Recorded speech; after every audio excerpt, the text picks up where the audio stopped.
Stand by to launch FanStream Sports. 3, 2, 1. Let's start. Hello, sports fans. Welcome to FanStream Sports. Nothing but pure sports. This is the JP Show. JP, it is so good to hear you back on the air. Stand by. Now, here's JP. All right, hearty good morning on this hump day. Wednesday is we got so much to get into. Thanks so much for joining us. Peter Blake is with me this morning.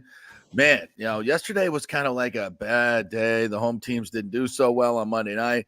And then last night, holy hell, what the heck was going on at the Rays game? If you guys were there, that was you probably left, and I don't blame you if you left early for that one, because it was pretty boring, to be quite honest with you.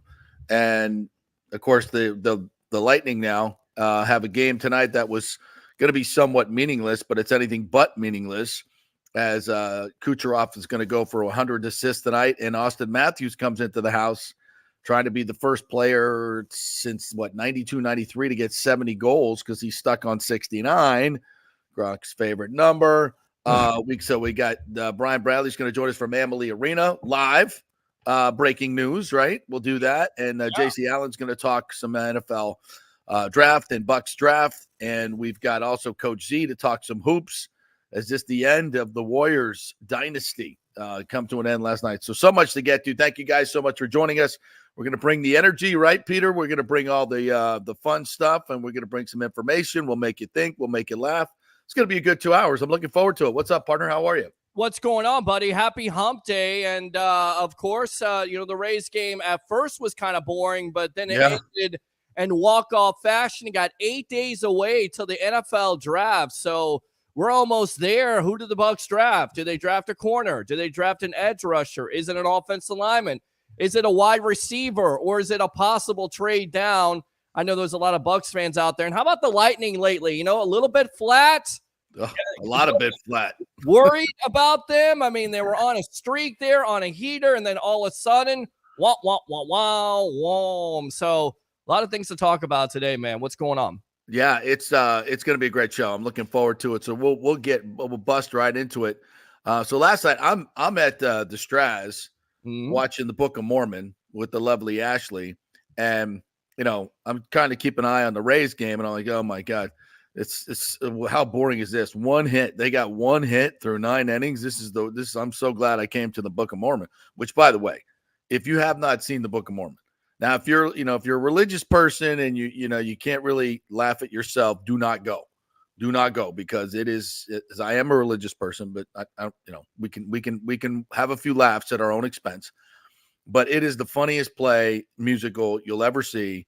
It's freaking hilarious, completely irreverent. Do not take your children, but it was fantastic. The cast is incredible, so go see that at the Straz. I cannot stress that enough. And the reason I mention it, there's this older lady behind me, and she's discussing the Rays game, and she's discussing the last couple Rays games, and she's like, I couldn't, I'm eavesdropping, and I just couldn't help it. The way she was discussing it, she's like, this team is so disgraceful. It's disgraceful. The Rays just cannot hit. They cannot hit this. They're so boring. It's unimaginable. I can't watch them anymore. And the other older lady's like, I know. I try to sit down and watch them, and it's an embarrassment. Look at it. And they're like, and she's looking at her phone. She goes, do you know they only have one hit tonight? One hit. And the Angels stink. I mean, they're hearing two older ladies so passionate about baseball. Yeah. I wanted to turn around and just say, hey, you got to listen to the JP Peterson show. But I didn't bug him. So it was. You always should promote. I should have. Yeah. But it was just such a funny conversation, because these older ladies, and they're here to watch the Book of Mormon. They're talking about baseball. I'm like, I thought I was the only one looking at my phone. So I'm getting it. So we go to intermission at the Book of Mormon. I look back at my phone, and I'm like, now they're in the 12th inning, and I'm looking like, what the hell is going on in this game? And then I went back and saw the highlights last night and this morning, and the 9th inning, they've had one hit. They're down to they're 2 outs. I mean, it's just like, are you serious? Nothing is going to happen. They don't even have a freaking pulse. Next thing you know, infield, Ramirez gets an infield hit up the middle. Rosario sneaks one through, but with a bleeder into center field. And then Joey Cowboy comes off the damn bench and rips a 2-run double down the right field line on a 97-mile-an-hour heater on the black, and they're tied, and they're going to extra innings. Mm-hmm. Extra innings, they score a series, caught in no man's land on a comebacker to the mound. All the pitcher has to do is throw it to the third baseman, and for some reason, he turns and throws it to first base and throws it by him, and the run scores. Game continues. Then they get down to their final out again. They're down a run in the 13th, and who was it? Rosario. Rosario. Well, yeah. Rosario had the game winner, but right before that, to tie it up with a 2-out hit, was Palacios. Palacios rips one down the right field line, and it ties the game with 2 outs. And then Rosario on just a horrible, barely gets the bat on it, chopper to third, but he's busting it out of the box. I mean, right off the being with 2 outs, he's busting it out of the box, beats the throw to first base, and they win the game. I mean, 7-6. I mean, are you kidding me? And Cash said it afterwards. This is a big moment for this team, and that's as I've watched a lot of Rays baseball in my day, Peter Blake. Mm-hmm. That's as incredible a comeback, I think, as it's got to be in the top 5 as far as being down to your last out 3 or 4 times and coming through it each and every time. That really does say something about your team. These guys really, I mean, they care. Most teams would just mail it in at that point. They're just mailing it in. But these guys are grinding out every single at bat. You love the way they play. You love the passion that they have for winning. And I think it's important. I think it's an important game. And hopefully this will spur them on. And these are the type of games that can bond your team together. You get those special comebacks going. When the Rays have had their most success, they've had that late inning magic. And this was one of those games that you just don't forget. You don't forget. It kind of bonds you as a team, and it gives you that confidence that anytime you're down in a game, you got the lineup and the guys that can, even though they're not, superstars in any shape, Mm-hmm. Their numbers aren't even good. Their numbers are terrible across the board, but they're finding ways to win. They're finding ways to win, and that's kind of been the Rays' kind of secret sauce over these many, many years. And when other teams are just kind of cruising and going through the motions, like you kind of felt the Angels were last night, you were mentioning it in the pre-show. Yeah. They had a chances to blow the game open, and they just didn't have any juice, right? It just didn't feel like they were locked into doing whatever it takes to win, whereas the Rays are. And when you're on a Tuesday night in April trying to, you have that kind of intensity and focus, it just bodes well for this team. I really, really like what we saw last night. And I think games like that can carry over into a season, and it just gives you that confidence. Yeah, and it seemed like Washington last night for the Angels was playing for 1 run, and that came back to haunt them because he continued to try to give up outs. And, of course, the extra inning rule where you have a guy on second, don't try to bunt. I get it. You're trying to get the run in, but, play for more than 1 run, and it came back to haunt him. And then furthermore, you look at what the Rays have done without a Yandy Diaz and a Randy Arozarena hitting and without Josh Lowe. So, eventually those guys are going to get hot. And once they do get hot, then great point. Will be, great offensively, but they're able to find a way. And we always talk about it. We criticize them. I criticize them for not spending money, not doing this. And I think it's valid. But at the end of the day, they all make us look like liars because they find a way to win with either pitching, defense, or scrappy hustle players like Rosario. And of course, the Cowboy himself coming through in that bottom of the 9th inning. Yeah, that kid's special. Joey Cowboy, he's got a little something to him. I like that player, and given an opportunity now to be the full-time shortstop. I like his moxie. I like his skill set. He seems like a special player. I don't know. He doesn't have transcendent talent like a Wander Franco does, but he certainly makes better decisions, and he's got heart, and he plays hard, and he never gives up, and he has a knack for the big moment. I like that kid. I do too. And defensively, there's some times where, he'll have an error there, error here and there, but then he'll make up for it for a big hit. And he was able to do that last night. And, that's the prototypical Rays shortstop, right? I mean, so much question marks. Who would there be their full-time shortstop? And he's definitely answered the bell. I think a lot of people say, wonder who? I mean, again, I get it. Franco is your franchise face, but you know what that Cowboy right now is giving this team in that lineup. Yeah, it's priceless. It really is. And what they paid him, I mean, how much did they pay him? What did they give up to get this? Nothing. Nothing. I mean, what did they pick Seattle's pocket on that deal? So, I mean, again, you know, the Rays find a way. We'll see how it goes. Still have too many walks, but the bullpen doing great stuff there. Yep, when you got bases loaded with Jason Adam and you're able to get Mike Trout, who traditionally has been a Rays killer, you're able to get out of that inning with just one run, which, by the way, Jose Siri, probably the play of the night, because if you don't make, and that's not a typical play. Like Dwayne Stats, I feel like the excitement isn't there. I don't know where it is. I love you, Stats. Interviewed him before, but that's a great play. He goes, he meets the center field wall. He takes that ball away, because if he doesn't make that play, JP, that's game's over. Runs and the game is over. You're having difficulty. So that's where your defense picks you up. That's what you love about Siri. And you got, you know, shades of Kevin Kiermaier. Maybe not necessarily with the throw there, the third, but boy, I tell you right now, that play in center field really saved him. No, that was a huge highlight play. Great play by Siri. And so many of those moments when you have a game like that comes down to one run, one pitch, multiple times. They came back 4 separate times. Yeah. Like 4 separate times they came back, in the 9th, in the 10th, in the 11th, and the 13th. I mean, they were behind and came back, and 3 of those times were with 2 outs when they were down to their last out. Yeah. I mean, that just doesn't happen. I need an Elias Sports Bureau to tell me, like, how many times has a team come back in the 9th, been down to their last out in the 9th, 10th, 11th, and 13th, and come back to win the game. I would say that's got to be a very small number of games in the history of baseball. If anybody knows, if you've seen that, let me know. But those stat freaks can figure that stuff out, which is amazing to me. I'll leave it to Rick to always come up with a great perspective on these wins. When asked for comments, Stu was happy about the win, however, was unhappy about the extra hour of electricity and air conditioning. Yeah, he's uncomfortable. He was uncomfortable with the win because he had to spend that extra money. Yeah. Do they have to pay overtime to the ushers? Is that a staffing issue?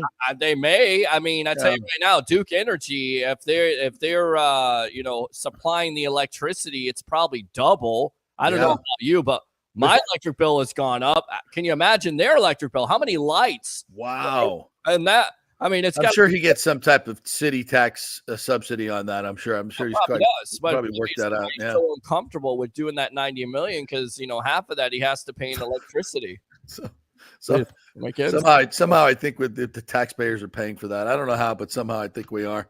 Yeah. But anyway, let's not go down that rabbit hole. By the way, I saw yesterday the artist renderings for the new Ybor Harbor in downtown Tampa, like all the beautiful condos and the boardwalk and everything they're going to have there. And it's going to be this incredible, development right there in downtown where we used to have in the artist renderings a baseball stadium. Wow. But we don't anymore. No.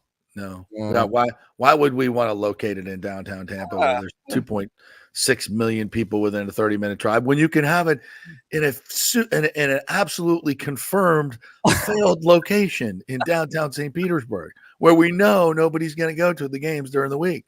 But why should we build it in the middle of the freaking where all Rays fans want it when we can build it over there? Right. Well, it's put stuff another $1 billion in Stu's pocket because they're going to pay the majority of the deal. That's why it's not right. This exactly. So anyway, let's it's a great win for the Rays. Hopefully, this can spur them on to bigger and better things. And like you said, at some point, Yandy and Randy are going to start hitting. We hope, and this team can get on a little bit of a roll. And their bullpen was good last night. They've been horrible, so that's another. Great addition right there. All right, so we find out last night, and we're going to chat with Brian Bradley coming up here live from Amalie Arena. We'll have some breaking news, as we always do. He always turns the camera around. Now he's a camera guy now, so he knows how to turn the phone around and get us the on-ice stuff. You were taking the initiative. You wrote everything down that I showed you how to produce the show that day. Yeah, there you go. Own show, and you had a guy in the background showing you. And I think, who else did you have on? Did you have on Hollenberg there? Yeah, Hollenberg was at the Trop. We had Bradley at Amalie. We had Scott Reynolds from the owners meeting. So, yeah, we were spanning the globe that day. It was incredible. You didn't miss me at all. You wrote, I didn't wrote everything down.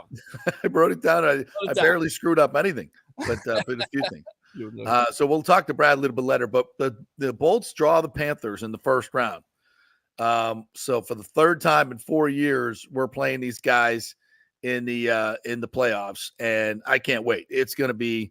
I know a lot of Bolts fans wanted Boston, and Boston wanted no part of Tampa Bay. That's why they threw the game last night to Ottawa. They lost 3-1. The Panthers went ahead and beat the Maple Leafs. So we'll be here tonight. Austin Matthews going for 70 goals, historic. Wow. Kucherov trying to become the first winger in the history of the NFL and NHL to get 100 assists. How about that? Just the fifth person in the history of the league. I mean, Gretzky, Lemieux, Crosby, McDavid got it this year. McDavid or McKinnon? I keep getting them. McDavid.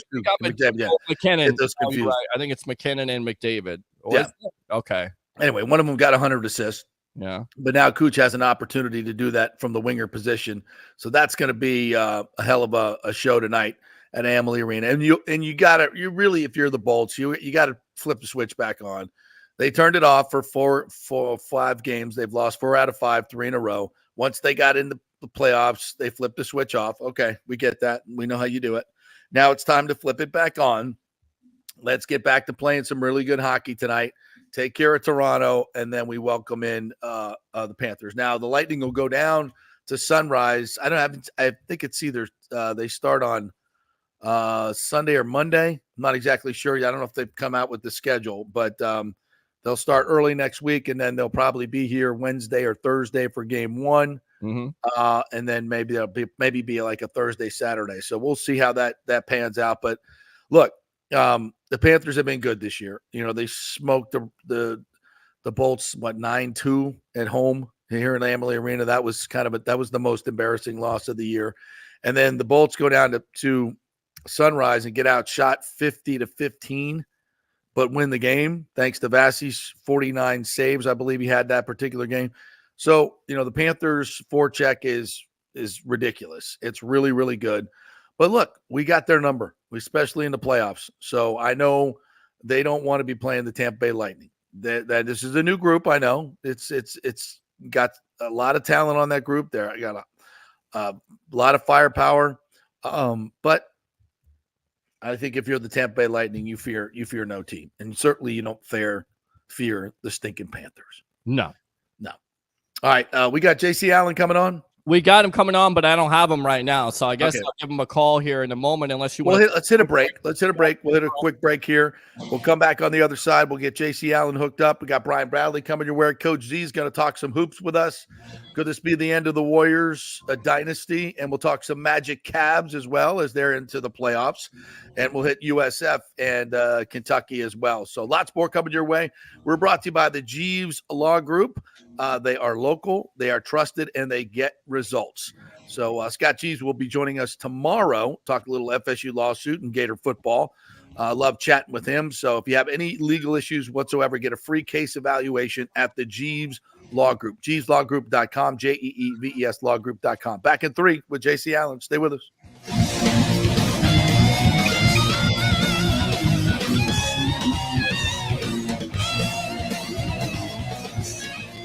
JP here for my friends at your local Synovus Bank. And I do mean friends, and I do mean local. One of the local managers in Tampa is John Acosta. Big fan of the show, and I've known him for over 40 years. He's been in local banking since 1983. You talk about developing relationships. You don't stick around for that long unless you're doing things the right way and have a great reputation. And that's the focus company-wide at Synovus. Big enough to handle any complex international transaction, but small enough to answer the phone when you have an urgent question about your business or personal account.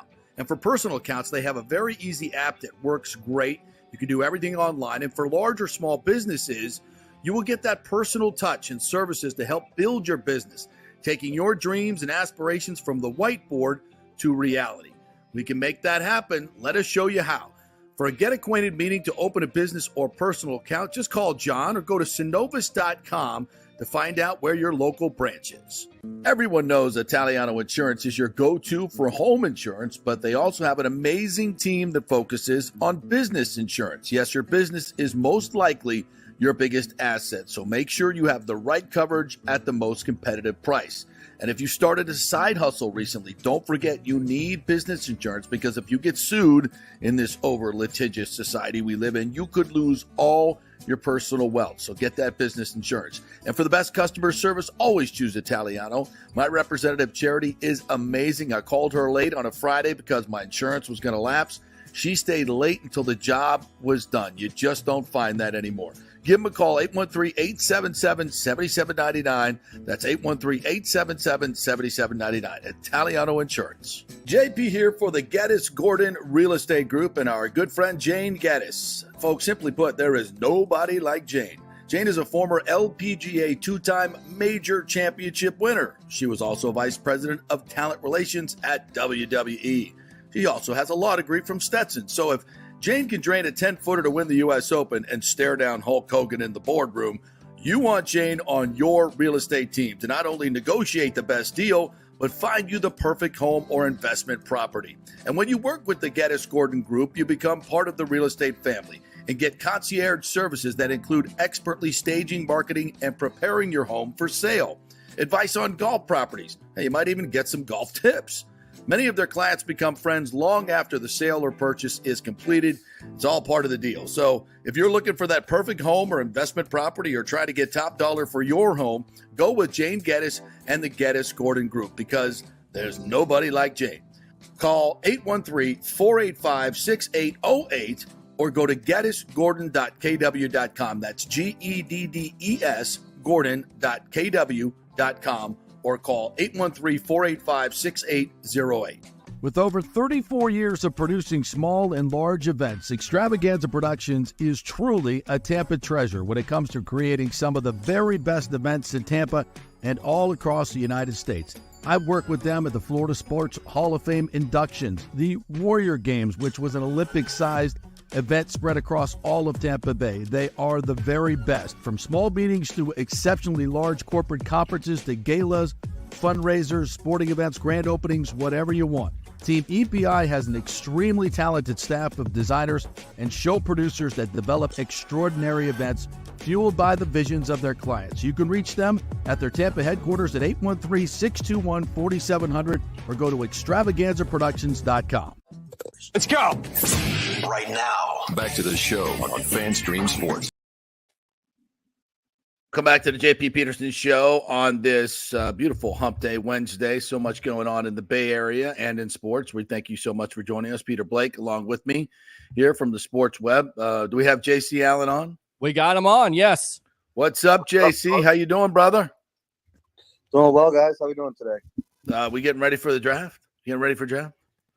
I'm right there with you, doing my scouting reports now on all the positions, and they're coming out daily, so make sure you're checking those out. Tell everybody where they can find all your draft information, my friend. Yeah, absolutely. Head over to Sports Illustrated Bucks Game Day. I've got right now. I have quarterbacks, running backs, wide receivers, tight ends, and tackles will be out today. Guards will be out tomorrow, and so on until the day of the draft, where I'll have my final mock draft out. I just put a new mock draft out last week, so go check that out over there too. But yeah, we're pumping these guys out. More specific Bucks fits in each round 1, 2, 3 to 4, 5 to 7, with my best fits for round 1 and 2, round 3 and 4, and then 5 to 7 in there. So definitely check those out. I'm not going over guys who aren't going to be in their consideration. So quarterbacks, don't expect to see Caleb Williams or we're not getting Caleb in the third round. You're not getting Drake May. You're not getting any of those quarterbacks at no, all. No don't interest. expect to see Marvin Harrison in the wide receiver. No. Shocking development there, JC. Where are they leaning to, in your opinion? Where do you think they're going? Are they going edge rusher? Are they going corner? Are they going interior line? Does it depend on who's there? What do you get the sense of where they're going with? Man, hats off to Jason because he really did a great job at addressing some of the holes on this offense and defense. They still could use upgrades and still could use premier players at a lot of positions, but they did enough where they have enough competition at those spots. Interior line, he brought in Sua Opeta, Ben Bredesen. Edge, he brought in Randy Gregory. At cornerback, Bryce Hall and Tavier Thomas. So he's done a really good job at filling holes where it really is best player available, I think. Yeah. That's a scheme fit, obviously. You don't want to say best player available and the guy's, excels in a 4-3 or he's in a RPO, So I think they would love to go edge. If Leatu Latu or Jared Verse were there, I think they would really kind of jump all over that. I don't rule out wide receiver. Brian Thomas Jr., A.D. Mitchell, one of those guys are there. Wow. Dane Brugler just came out with his and had Nate Wiggins. I wouldn't rule out cornerback. They had Kool-Aid McKinstry in for a top 30 visit. I think, that's a position that, as we've seen over the years, injuries hit it pretty hard. I mean, they had Richard Sherman in there one year. Trying to get the last out of him because, corner is a demanding position. And it's one of those, when you look at the NFL outside of quarterback, you really have 4 premier positions right now. And that's left tackle because you got to protect your quarterback, wide receiver because of the dynamicism that they can bring to plays, and then edge rusher and cornerback to kind of combat those 2 offensive positions. So they're set at tackles or bookend tackles, so I wouldn't look there. But cornerback, Right. wide receiver, edge rusher, I think they're all in play. A sneaky selection, Jazon Newton out of Illinois at defensive tackle. I know they just went defensive tackle with their first pick the last 2 years in Logan Hall and Kalijah Cansey, but they could pair with him. Jason talked about attacking the trenches. That would be a sneaky pick. I think Graham Barton's in the mix in interior offensive line. I think maybe Jordan Morgan, Arizona. A lot of people aren't talking about him as a guy who can kick inside. Obviously, Jackson Powers Johnson, if you go on Twitter, X, whatever. That's my guy. He's a favorite amongst many Bucs fans. But I just look at Jason's past history and the propensity he has at nailing second and third round offensive linemen. Mm-hmm. And when you look at the other positions, there is some drop off where you can get a potential starter in the second, third round at guard. And I think that's more prioritized by them at guard than it is center. I think you can roll with Hainsey for another year and be fine with it. I could not disagree more, JC. The center position, man, I know that. the center, I'm a fan of him. He's a really good dude. I've talked to him many times, and I think he's a really good, and he's very versatile. He can play anywhere on the line, and he's a great guy to have as a backup. But, you turn on the tape, bro, and he just gets overrun at center. I think and I'm not putting it all on him. The left guard position has been an issue as well. The construct of the running game, I don't think has been great. Obviously, the results have not been there.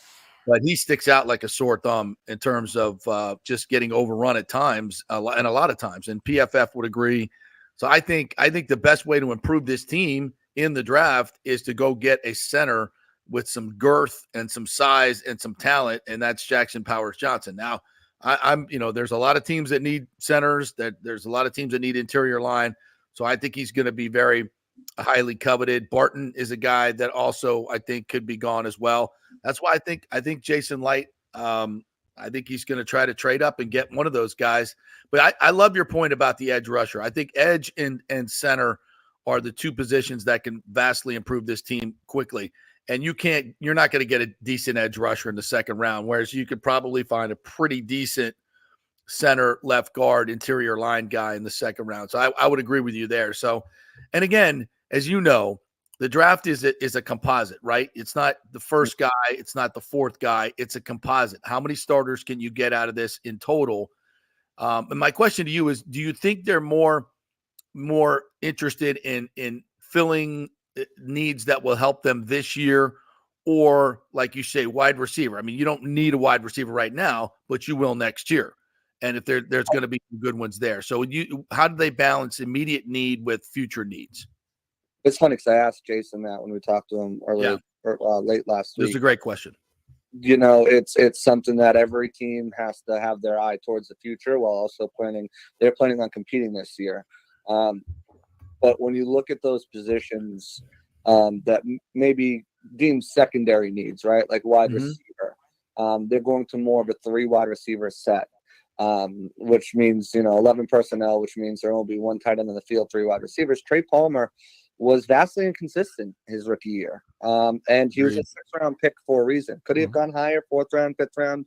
And so, but I mean, you could still use a top echelon wide receiver outside of Mike, and that allows Palmer to kind of develop a little bit more. He can play the slot. Maybe he learns a little bit more behind Godwin, and he's your Godwin replacement. Godwin's up next year at cornerback. If Jamel Dean can't stay healthy, the same thing could happen to him that happened to Carlton Davis. Final year of his deal next year, ship him out for a pick. And now you have a need at cornerback. Also, again, the rash of injuries that have hit that spot. So those are some secondary needs that could be, top needs. And running back is another position that people look like, well, we have Rashad White. He's our starter. But the Bucs have struggled consistently with short yardage situations. So do you want to get a bruiser in there? Is that worth a 3rd-round pick or a 4th-round pick? So it's kind of weighing and balancing out what holes we have, what needs can we fill, how do we do so. I think I disagree with your opinion that they trade up. Even Jason said, they're really happy with the picks they have right now. I don't see them giving up any, unless it's like a crazy scenario where one of these edge rushers are, within a grasp of them, but right. They don't pick from 125 to 220. You're telling me Jason White's going to sit there for 95 picks and not make a selection and just watch the guys go? I mean, he has in the last couple of years. You think about it with Zion McCollum, traded a 5th-round pick to a 4th-round pick to move into the 5th round. Last year with Trey Palmer, traded a 5th-round pick this year to move into the 6th round to get him. So they have been a little bit more aggressive in trading future picks. I think if anything, with the guys that they're kind of looking at, if some of those guys are off the board, the edge rushers, the top edge rushers, if JPJ and Barton are off the board, I think a trade back scenario to kind of fill that gap between 6th round is more likely than a trade up. But there's a plethora of guys there that I think, and the meat and potatoes of this draft, if you're not in the top 15, 19 picks, is in the 2nd and 3rd round. You're going to find starters in the 2nd and 3rd round this year, whether that's at edge, corner, wide receiver, interior offensive line. I mean, that's where some of the good depth of this draft class is. That they may not be Pro Bowl, Hall of Fame caliber guys, but these are going to be long-term starters for your organization and throughout the league. So it's really difficult to kind of balance that out, because you never know when it's the Kyle Trask thing all over again, right? Kyle Trask. So you didn't really have many needs. You get Kyle Trask, and then in the season you get your cornerback position gets decimated. So you never know when a non-need is going to become a need in the season. So it's always best to be prepared for that. I agree. Have an opportunity to draft one of these upper echelon guys, whether it's in the 1st, 2nd round, that may not be perceived as a current need.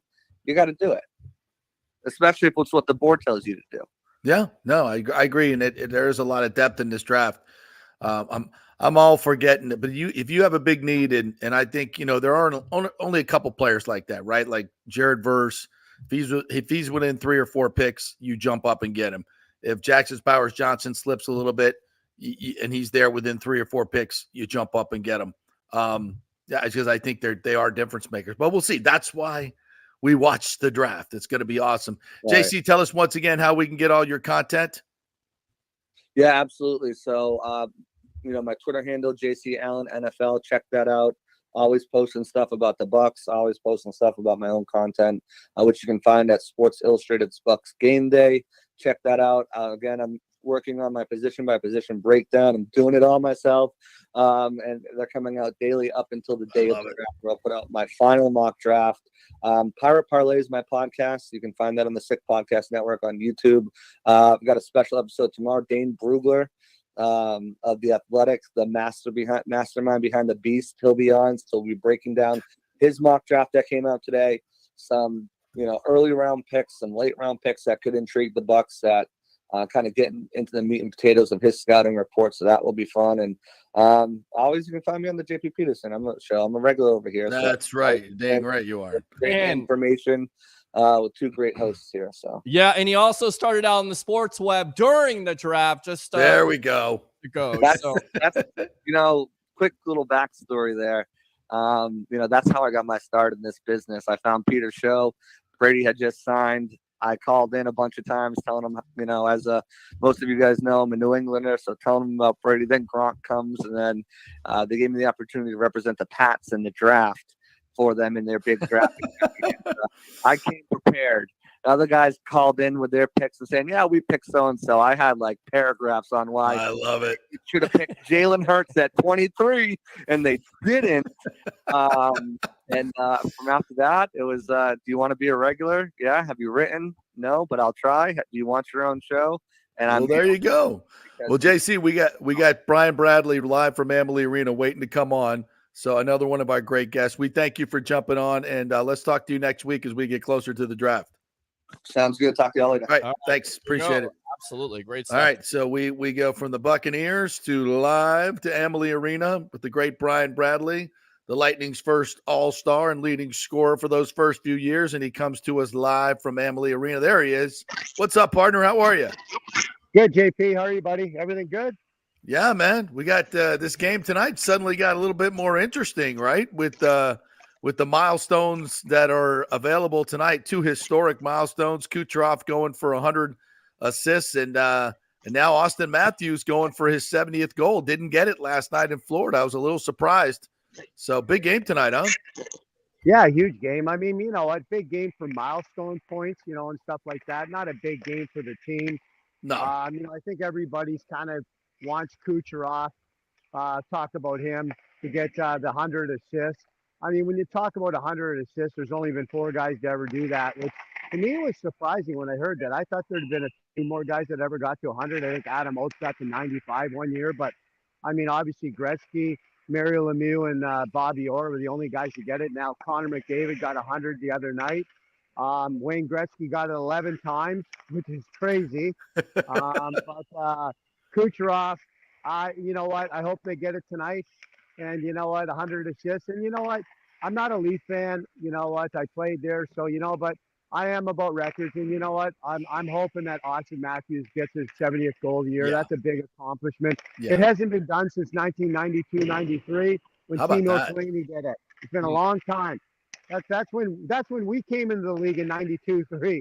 That's how long it's been since somebody scored 70 goals in the NHL.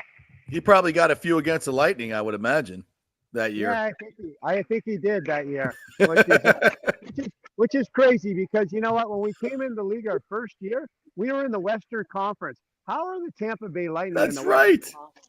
Yeah, yeah. And then the next year we moved to the East. But little fact right now, looking at the goalie in net right down here, this is RN for 2 periods. Tompkins is playing tonight, and Vasilevsky's in the far end. So Vazzy's not dressing tonight. There's my tip. There you go. Breaking news once again. Tompkins in net tonight for the Bolts. Yeah. For Brian, what Kucherov has done for this team and with the Vasilevsky injury early, do you feel like he's the MVP not only of the Lightning but the league as a whole? 100%. And here's why I say that. What he's did, he's in on almost 50% of all the goals. You know what? If he wins a scoring championship tonight, which he's 4 points up on McKinnon with 1 game each left, there's no reason why he is not the most valuable player. You cannot give it to a guy. If Kucherov wins a scoring championship, Kucherov is the MVP of the league, scoring championship, all of the above, because I don't care what anybody says. He won the championship, and you know what? He deserves all the accolades. And, he's had a fantastic year, 100 assists. I mean, I hope it comes tonight because it's such a iconic thing to happen to a great player. And to me, he could be the greatest player from the half wall in his position. I mean, when he's got that puck on the half wall, I don't think I told this JP before. There's no one better on the half wall. Even Gretzky and Lemieux were unbelievable, put up crazy numbers. I don't think Kucherov is ever in the same thing. I think could only be one guy to ever get 200 points in the NHL. Gretzky did it. I think Mario got 199. I think Connor McDavid can go for 200 points. Wow. I think he might have a chance. He's the only guy that we're ever going to see in my life that has a chance. But tonight's going to be a special game. A lot of things are going to be happening. Doesn't mean a lot. I mean, everybody In the knows standings, yeah. You know, Bosch is playing Toronto. We're playing Florida in the first round, which is going to be a great series. Yep. You know, when you look at both teams matched up, you know what? We can talk about it. Both goaltenders, Bobrovsky, you know, the thing about Florida, they're different this year than they were in the past. They got playoff experience. They went to the Stanley Cup Finals. They pretty well got the same team as they had last year. You know, Anthony declares on our team, right, which is going to be good for us in the dressing room. It's a big difference. Yeah, they're going to say, but I like our chances. Vazzy and Net's going to have to be the man. You know, defensively, I think Florida's better, but offensively, I think we're all the same. Tanner, you know, is a big factor in this series because you know what? The first 10 minutes of game one, there's going to be some fights, and it's going to be wild.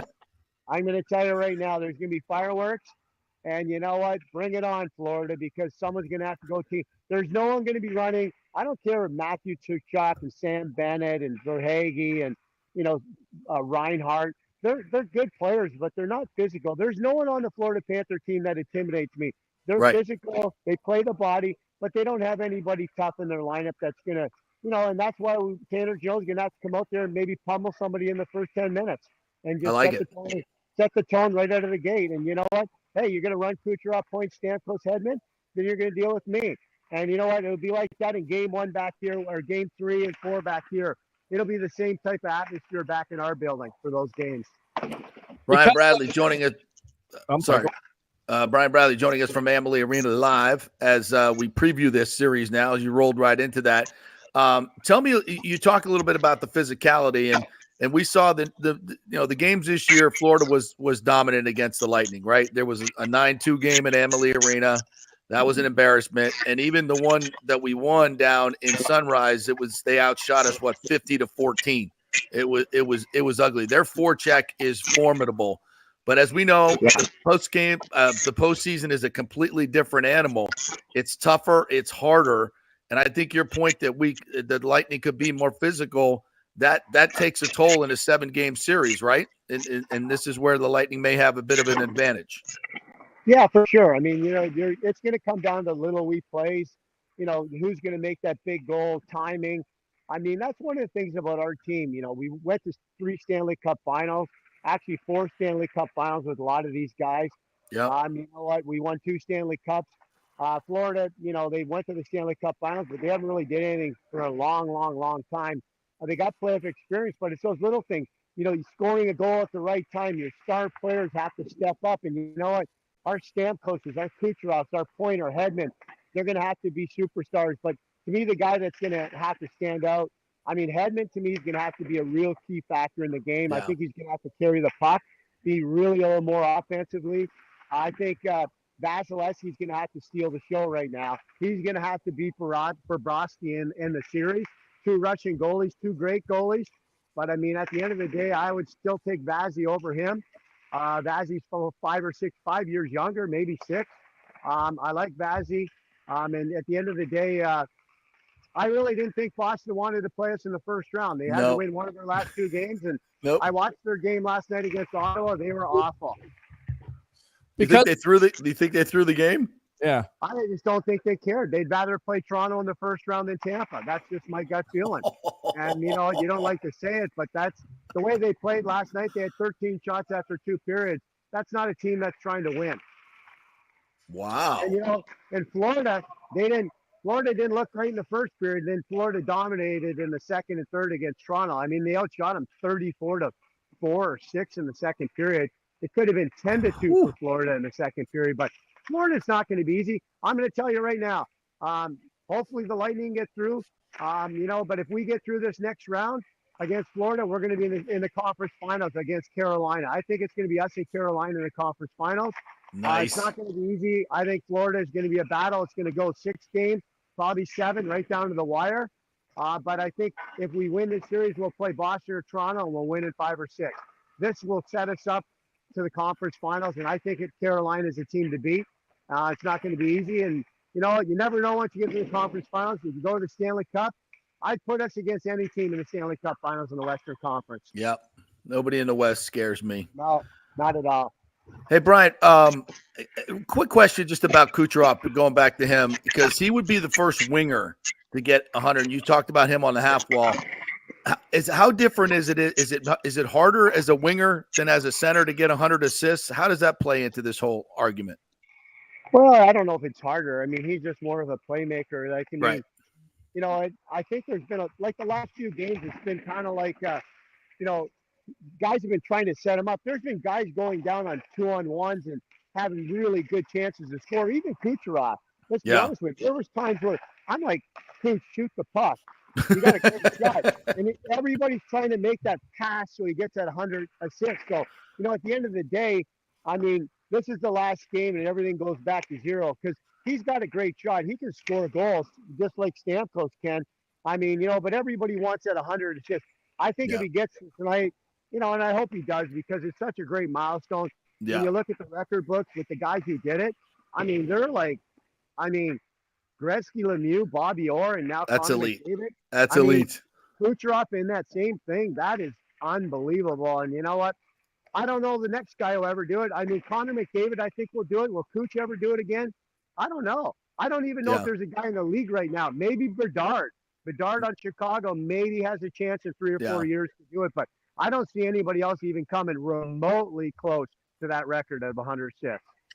Brian, what's your biggest concern with this Lightning team? We talk about the veteran leadership. They could be the most dangerous team in the Stanley Cup playoffs, but what's your biggest concern with this team right now? Probably defense. I mean, you know what? When you look at guys, you know, Sergachev's on the ice right now. They're like there with Hayden Fleury. Oh, yeah. You know what? When they're in red jerseys, you know what? They're just doing something at the bench. They're doing some more stuff. But, I mean, a guy like Sergachev, you know, a veteran guy who's won 2 Stanley Cups. I mean, you know, he's 100% missed in the lineup. I mean, you know, we've got some young guys, you know, Radish, you know, Perbix. I mean, you know, and Lilleberg in the lineup. I mean, when we won Stanley Cups, guys, when we went to the Stanley Cups, we had Shattenkirks, we had Savard, we had Ryan McDonough, we had Rua. Those are veteran guys of 8, 10, 12 years that know the game. These kids, these guys have only played in maybe a couple of Stanley Cup games, not a lot. So, I mean, you know what? Florida's going to try and go after our young guys because they know it. That's why, you know, picking up a guy like Matthew Dumba was huge at the deadline and declare. It's 2 veteran guys. We don't need kids in our lineup. We need veteran guys that can play and understand what it takes to win. And that's why I think it was super smart with Julian Griesbar, general manager, Matthew Darcy, our assistant, to pick up guys like this because you know what? Florida's going to come after those 3 guys. I can tell you right now. They're going to try and expose them right out of the gate, and hopefully they make mistakes and break down. And, you know, they've got to be ready to go. And the only way you get experienced, guys, is in any sport. You got to play in the big games. That's the playoffs. That's the only way you get to this next level. So it doesn't matter if it's football, baseball, or basketball. You got to play in the big games to get that experience, and the kids are going to learn right out of the gate. It's going to be wild in games 1 and 2 in Florida. Yeah. Hey, Brian, before you go, real quick, any word on Luke Glendening? And if he can't play, how much do we miss his face-off and penalty killing? Well, I think both the guys right now, they're not on the ice right now. Glendening and Tyler Mott, they both played exceptionally well. Mott's missed the last couple of games with a blocked shot the other game. So we definitely want them both in the lineup. I mean, we're not going to play till Saturday on here, and today's Wednesday. So I would be shocked if they're both not in the lineup Saturday. Like tonight, I mean, if anybody has any type of injury, like that's even remotely close, even if it's a star player, you might want to sit them out today. I mean, I know we're after Kucherov's record, but we're in the playoffs Saturday, and you don't want to have your shoulder get a little worse because Saturday it's going to be a war. Yeah. All right, Brad, it's great stuff as always, my friend. Appreciate you. I will see you tonight, and hopefully we witness a little bit of history at Amalie Arena. Go Bulls, TJP. You're the best. You're the best. The great Brian Bradley right there, working that camera live at Amalie Arena. Just like it, just showing us breaking news down. No Vasilevsky tonight. I mean, what is that? That's an Emmy right there. What's the awards for potty? Is it a potty? He gets a potty for that. He gets it's a potty. A potty? Podcast. The podcast here. Nice. Okay. You have Emmys, you have Tonys, you have Oscars. It's a potty. Yeah. Well, we're 6 now, PODDY. aren't we? We're like 6 or going We're- up the charts here. You're also on Instagram Live, by the way. You're Instagram Live. Yeah, we are. We were first time we were on Instagram Live today, so we're going to start getting it out on Instagram as well. So we're on 102.5 The Strike, right? We're on Facebook. We're on Twitter. We got about 3 or 4 streams going on Twitter.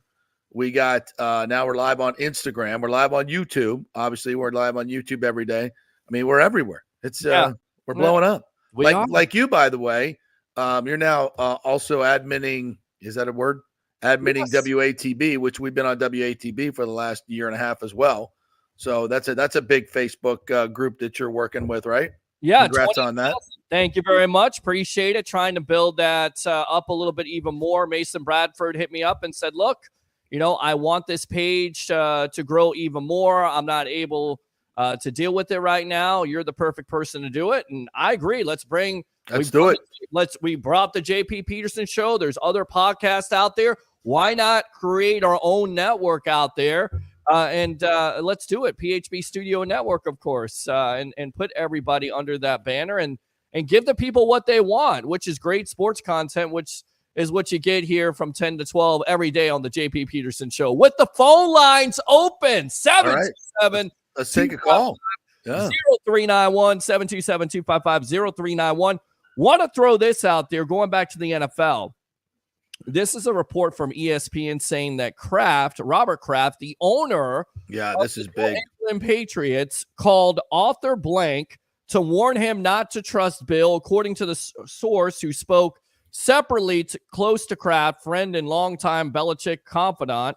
Blank considers Kraft his closest friend in ownership circles, according to the report. So that's got to go on. And you kind of think that there was some rift between Kraft and Belichick. We know there was, because just a couple years ago when Jimmy Garoppolo was on the roster, exactly, trade Tom Brady to somewhere and as Jimmy Garoppolo. We got Eric on the line. You want to go out to Eric? Sure. All right, let's go out to Eric. Welcome to the JP Peterson show. What's up, you guys? How are you today? What's up, Eric? How you doing, buddy? I'm doing great, man. I was just telling you guys news. I sent you guys the newsletter about Belichick, and that was crazy. Well, yeah, you sent us that, and I tell you right now, it makes sense because, basically, if not for Belichick and Brady's relationship, I kind of feel like with Kraft and how Kraft viewed Brady and Brady viewed Kraft, that he would still be there. But because of Belichick and because of, the distrust, if you will, of Brady and Belichick, even though they kind of mended fences, I think Brady would have finished his career with the Patriots. I don't know about you. Well, I think I tell you, it was a very interesting. Don Van Natta, I think, wrote the piece for ESPN, and citing anonymous sources. By the way, nobody would go on the record with this, but a very credible journalist totally believed this story, and it pans out because there were 7 openings, and Bill Belichick didn't get a sniff. It really didn't. I mean, it appeared that even Arthur Blank, and according to this piece, gave him a second interview out of respect. But the word is that Robert Kraft called Arthur Blank and said, "Don't trust Bill." That's an indictment. That's a very serious indictment to use those words. Don't trust Bill. And also, as we talked about, I predicted Raheem Morris was going to get that job over Belichick because it's just a situation where he wanted too much power. And I didn't know if Arthur was going to. Arthur likes big game hunting, right? He wants to be relevant. But he did a poll, evidently, of all the Rich McKay and everybody in his organization to give me your top 3, and Belichick wasn't really even listed in that as far as their search would go. So I think everybody given and you just got to look at the last few years with Belichick. How do you have a second-year quarterback without an offensive coordinator? And look at his drafting has been dreadful, terrible. I mean, without Brady, his legacy is like grotesquely average, like below average. Everything he's done without Tom Brady has been way below average. So I don't even think the Brady or Belichick argument is even valid anymore. Was it more Brady or Belichick? It was more Brady. Of course.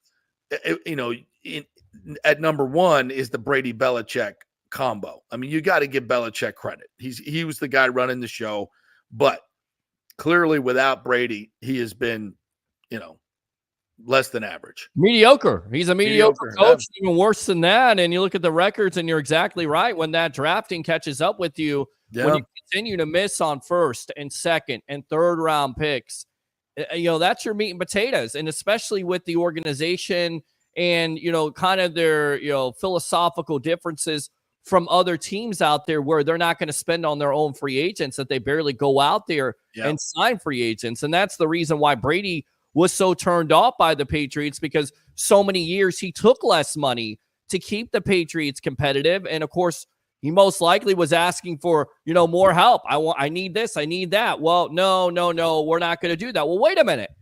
I rolled out the red carpet for you. You roll out the red carpet for me. And that's why it was so dynamic by the Bucks. You make a trade for Gronk. You go out there and get Antonio Brown. You go out there and get Leonard Fournette. You go out there and get Tristan Wirfs by trading, one up. How important was that move? You get Antoine Winfield Jr. I mean, you look at that whole year, how it all played out, and they rolled out the red carpet for Brady, and that's the reason why he was going to stay here and he wasn't going to go anywhere else. Yeah, and thanks to Belichick for running Brady out of town. Thank you. There was just a point where Belichick, I think his hubris overtook him, and he thought it was all about him, and he could do everything. Didn't need Brady, didn't need an offensive coordinator, didn't need anything. It was all about him. And you learn in this league, you get humbled in a hurry. It's a team effort, and I think that's why Belichick didn't get the job, and that's probably he's not going to get. I can't see anybody hiring him, especially after this comes out. I don't see anybody hiring him. Tally agrees with you. Alex would usually agree with me, but we put him in the room today so he doesn't bark to strange things out there in the window to interrupt the show. But Tally agrees, and I don't know who would hire him at this point. You have to be very desperate to, because what does he bring? He wants full control. You're not going to give him that because of his drafting history. Nope. I don't know. Open phone lines if you want to call up there. We're not taking second calls. Sorry, Eric. Thanks a lot for the call. 727-255-0391 at 7. We got to hit a break. Yeah, let's do that. Let's hit a break. We got to come back, and Coach Z's going to join us. David Zimroth's going to join us. We're going to talk a little hoops here. NBA playoffs are starting. Is this the end of the Warriors dynasty? It just may be. Magic and Cavs. Yeah, we're going to talk some Magic. We're going to talk some Magic as they're in the playoffs. I think some folks are waking up a little bit to this great young team. I went and saw them their last game. They've got some really, really good young talent. I think the people in the NBA know the Magic are on the rise. So we'll talk some Magic and also USF basketball and what's going on in Kentucky. Coach Z will join us next. We're brought to you by the great folks at Hydrate Heroes, folks. 8 benefits, extra benefits with all the great stuff that's in Hydrate Heroes. No caffeine, no stimulants, no sugars, just 5 calories per serving, and it tastes fantastic. So you'll get a free 3-pack sample if you go to the jppetersonshow.com. You can also order at hydrateheroes.com. Great stuff, $29.99 for 30 packs. Mix it up, and you get a great beverage to get you going and hydrated. It's Hydrate Heroes. Back in 3. Stay with us.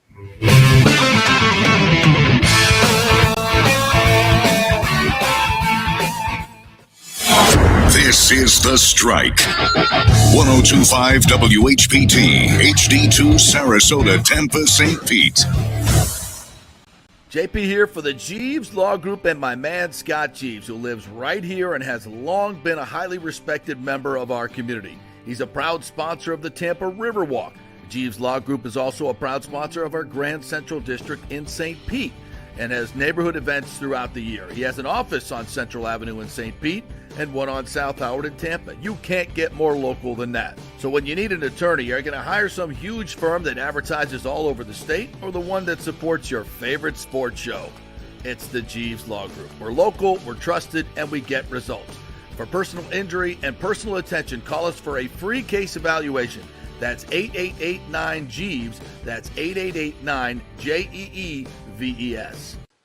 All right, this is for all you guys who don't want to go to the gym and do 5,000 crunches. At Bay Area Modern Medical Center, you can get on the new True Body machine where you can reduce fat and tone up your muscle. It's like doing 54,000 crunches in just 15 minutes.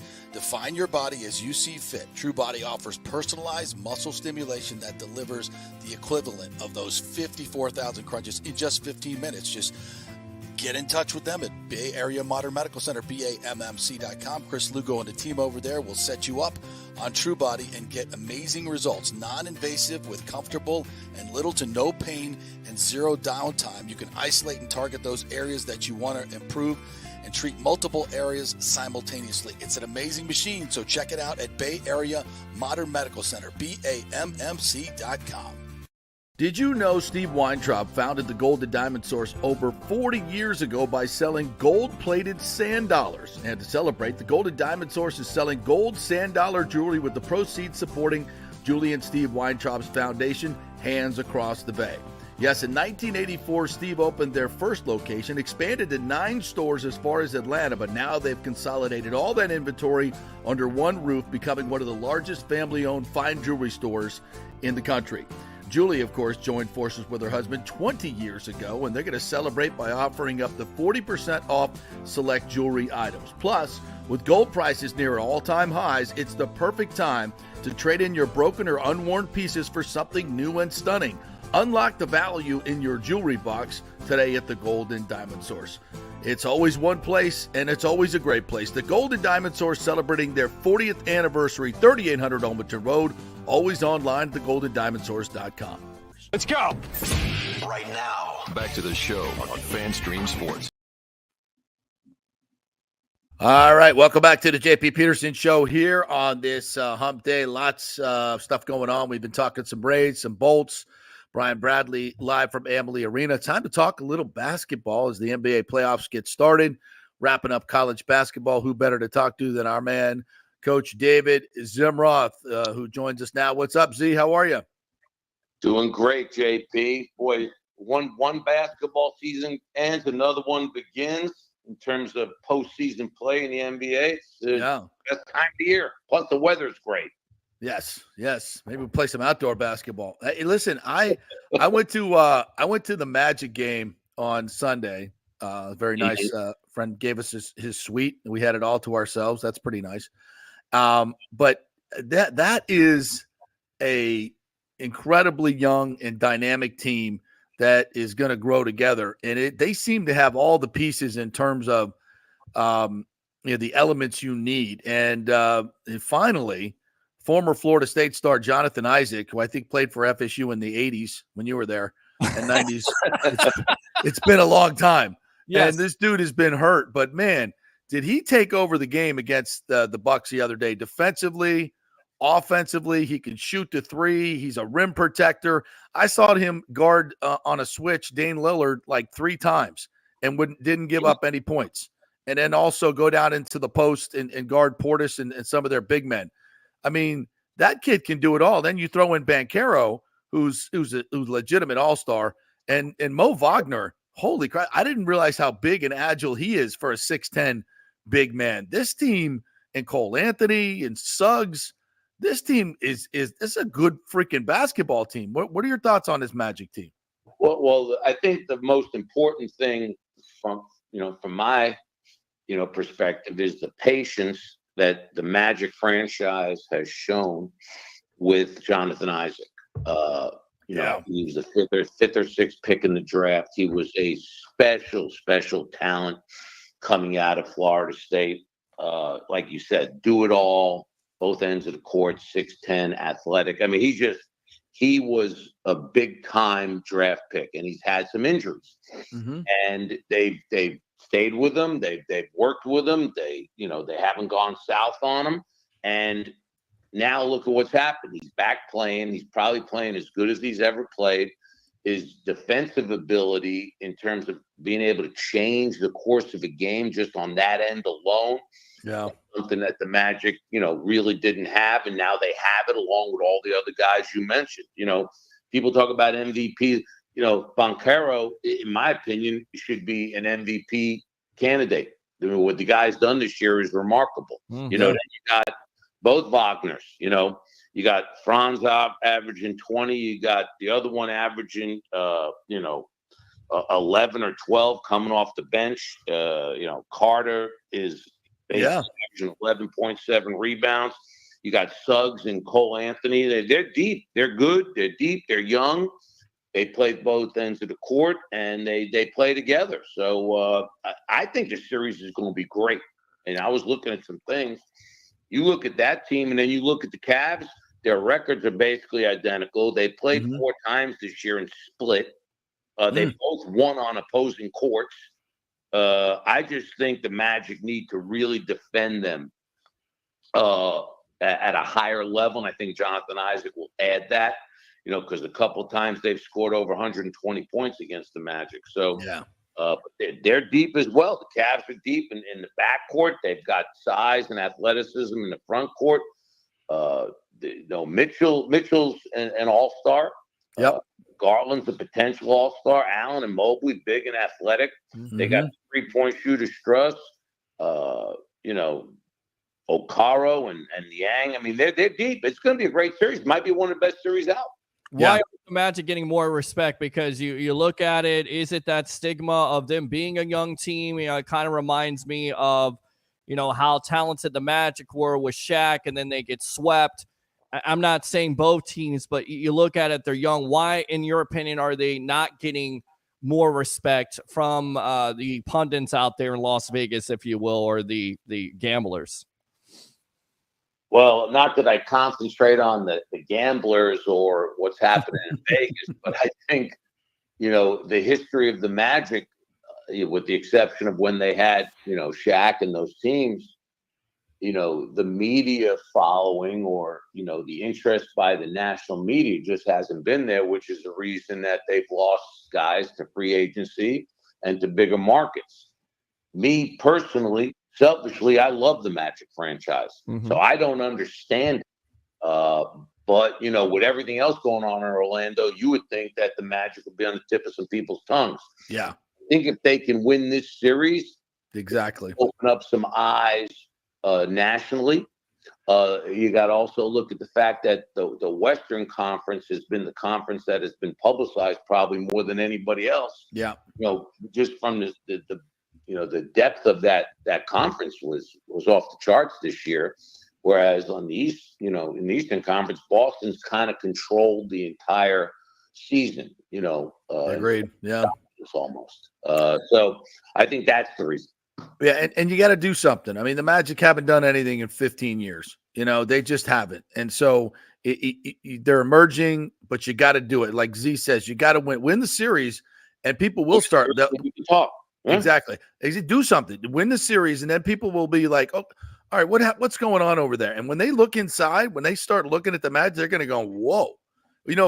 Z, we had John Starks on a couple of weeks ago with our Hydrate Heroes. He's one of the equity partners in Hydrate Heroes. And when I mentioned the Magic, his eyes kind of lit up, and they know the Magic well. And he said, wow. He goes, that team is on the rise. They got when they play hard. And I saw that in this game against the Bucks. They came out and they played soft in the first quarter, and the Bucks were up by 9. And I was like, man, this is a game they got to win. They need to turn up the intensity, and they did. And once they did, they were a totally different team. So they got to, that's a young team, right? They don't know how to play hard consistently, but when they do, and Stark said this, he said that is one of the young, scary teams I see in this league. And I think when people start looking at the Magic, if they win, they got to win something. You got to do something. Then I think they're going to start getting noticed. So we'll see. It's a big time for them. It's a really big time, and this series is huge for them. And if they start winning, then they got to figure out a way to keep everybody. Exactly. Yeah, that's a whole nother deal. Yeah. But let's take it one step at a time. Exactly. And the arena is great. They have great support. They've had great attendance this year, so they got an opportunity to do something special. They really do, and I'm here for it. All right, let's talk a little USF hoops. Before we go to USF, let's finish off with the NBA. And I know you love Steph. Your daughters love Steph. We all love Steph. We kind of grown up with Steph Curry. He changed the game of basketball, and we may have seen last night the end of this dynasty, depending on what Klay Thompson does. But Father Time is undefeated. These guys have had a great run, 4 titles. The 72-win season, still a record, going to be hard to break. Or 73, was it 73? 73-win season. Is this the end of the Warriors as we've come to know it? Well, First of all, they're in a difficult conference. Okay, so every team has improved immensely. That's number one, along with Denver becoming almost like the new Golden State Warriors. Yeah. They are older, and three of their best players. Steph is still the same. I don't think anybody can say a word about Steph Curry, averaged 27 a game. Yep. Played in 75, 76 games. But Klay Thompson has taken a step back, and I'm a big fan and will remain a big fan because you cannot come back from reconstructive knee surgery and Achilles tendon surgery and expect somebody to play at the level they were playing. So I think he's got a legitimate, I don't like using the word excuse, but he was going to take a step back, even though he averaged almost 19 points a game this year. Wiggins, very inconsistent this year. Draymond Green, you know what you're getting with him. I think the biggest issue with Golden State Warriors is not whether Klay Thompson stays or not, are they going to get those four guys, if they're all together again, are they going to get those guys to play 75 games together? Right. Because you can't have Draymond Green play 55 games and expect an outcome much different than the outcome they had. You can't expect Andrew Wiggins to have the kind of year he had after being an all-star a couple of years ago. And he's got his own issues. So you're talking about four veterans that have won a lot of games together, but this year they just didn't play a lot of basketball together. They just didn't. Andrew Wiggins played 71 games, but again, that's 11 games. That's 11 games he wasn't on the court. Draymond Green played 55 games. That's 27 games he wasn't on the court. That's suspended for most of them. Yeah. And then you got look, they're just not the team they used to be. Right. I mean, they can't be a great team again. But when the expectations are that we are a dynasty per se, you can't miss the playoffs. Yeah, and that's what they did last night. They missed the playoffs in an astounding way. They got beat badly last night by a bunch of young legs. That's what happened. That's right. Yeah.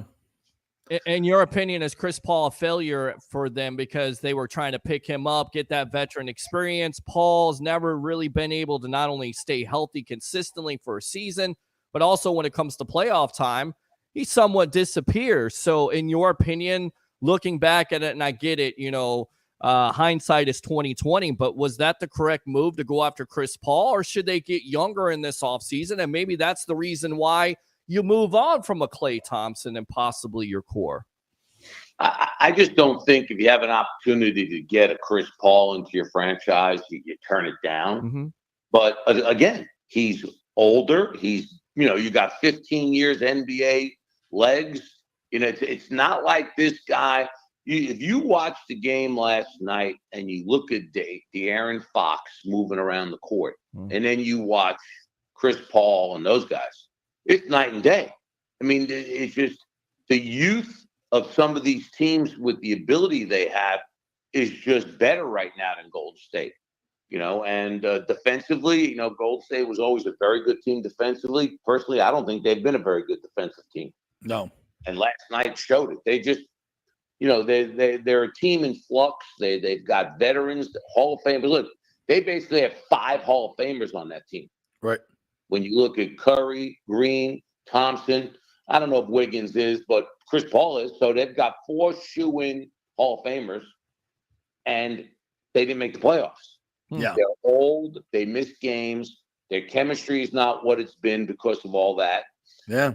They used to have a 5-man, like take a kid like Andrew Bogut stuff, that 7 feet tall, can pass, can do some things. Kevon Looney's a heck of a player, but he's not what those guys were. Right. And, they're just a different team now, and everyone's expecting them to play the way they used to play. It's not going to happen. Lakers have any chance to beat Denver, and should they have tanked that game to play a young OKC team? And yes. No and yes. I'm not I don't keep up with all the tanking and all that stuff, but anybody that's dismissing the Lakers or underestimating the Lakers, regardless of who they're playing, I think is making a big mistake.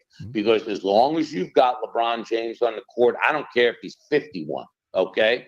The guy is there's nobody that's ever been like him. So as long as he's healthy, you have a chance to do something special. And then you add in, hopefully, a little bit healthier Anthony Davis, okay? Then you got guys like D'Angelo Russell and Austin Reeves and, Rui Hachimura. Those guys are good players. It's not like they don't have a good team. So I think they have a chance, but they've got to make a statement right away. They can't go to Denver and be down 2-0. They got to split. And then then these conversations can ensue, and who knows what can happen. But I never underestimate LeBron James, ever. I will give you that, but not against Denver. Denver, they don't match up. But I hear what you're saying. And, the league certainly is invested in having LeBron move on, but that's going to be a tough one. But we shall see. Hey, look, the odds are the odds are, you're right. Yeah. But it's LeBron. It's LeBron. I get it. Yeah. You just can't. That guy's capable of doing some extraordinary stuff still. Even at his age, I know it's remarkable. It's remarkable. Man. Nobody's ever seen anything like it. The guy's 41 years old, isn't he? I think he's 39, but it's his 21st season, and he still, when he wants to, he dominates games. Just dominates at 39 years old. It's insane. I mean, when Jordan was, and I hate to compare him, but when Jordan was like 34, 35, like he couldn't dominate games like the Wizards years were not dominant years for Michael Jordan. Forgettable. This dude is just, can turn it up and do whatever he has to do at any particular point. But Denver, the Joker's tough. The Joker's tough to beat. They've got something special going. But that's why they play this series. That's why they play it. All right, let's cruise over to USF here, and it's kind of sad watching what's going on. Z, I mean, the magic of this season is not far gone, and all of a sudden, Kason Pryor's gone, Chris Youngblood's gone. They're going to lose everybody. I'm a little. What it tells me is, money talks, because these kids were invested emotionally in their coach, in their team, in their school. I saw it with my own eyes. You saw it as well. And to have all these guys just flip and go means, there's some serious money on the table that they can't say no to. And I don't blame them. And this is what college sports has become. And USF clearly, at least I don't know this for a fact, but it just seems like to me they just didn't have the money to match, because I know these kids want to be here. I know they love their coach. It's crazy. Right. Well, you and I have communicated offline. When you look at a kid like Youngblood, who basically was quote unquote discovered by Coach Amir. Yeah. As a high school player outside Atlanta, and played 3 years for him at Kennesaw State and helped build that team, and then comes down here and he's player of the year. Yeah. Okay? And he looked at myself and Cedric Smith after the VCU game on the court, pointed at his coach and just said, I love that guy. Whatever he does, I do. I just think, and I think I said this the last time, I think that he probably had a situation where he went to the coach and said, Coach, I can't turn this down. What do you think I should do? And the guy probably said, you need to take that money. Okay. Yeah. We have it here. Take it. Miguel, this is school number 3 now, it's young, you got Kansas State, then he comes here, plays for Brian Gregory, stays for Amir, has a heck of a year. He's going to go play in the Big Ten now. And, again, I'm sure he got significantly more NIL money. The kid Pryor, Pryor goes to Boise State for 2 years. He's eligible for one of them. He goes and transfers to the old Okaloosa Walton. Now it's Northwest State Junior College. Has a great year. Amir signs him. The kid basically sparked the run. He sparked the run they had. And now he's looking at the same situation. So if you look around the country, all these schools from low major to mid major are losing their best players to power leagues or more prominent programs in terms of NIL. It's becoming a farm system. It's USF. I hate to use the term farm system, but that's what it's becoming. If they get into a bigger league or power league or increase their NIL to the point where they can compete, exactly, they're going to lose these kids. And it's not because they don't love Tampa. They're not NBA players. They're going to turn down $200,000. Where are they going to go make $200,000? Right. Exactly. You can't say no. You can't say no. That's the system. This is what all these administrators and everybody wanted. Now they have it. It's created a monster, and the big monsters are going to win out. Disappointing. It's disappointing because you have all that momentum at the end of the day, and you're kind of worried now, what you're going to come back with. I get it. You got a great coach there who can get the most out of his players, and he can use the transfer portal, but it's kind of disheartening, and you kind of feel like eventually with this coach being as successful as he is with USF, he'll get to a point where if there's a big job that opens up because of the money and because of what we just talked about being a farm system, that eventually he may change. So it's very important that they definitely get into, a bigger league at this juncture. It really is. Well, I don't think we can use the term may.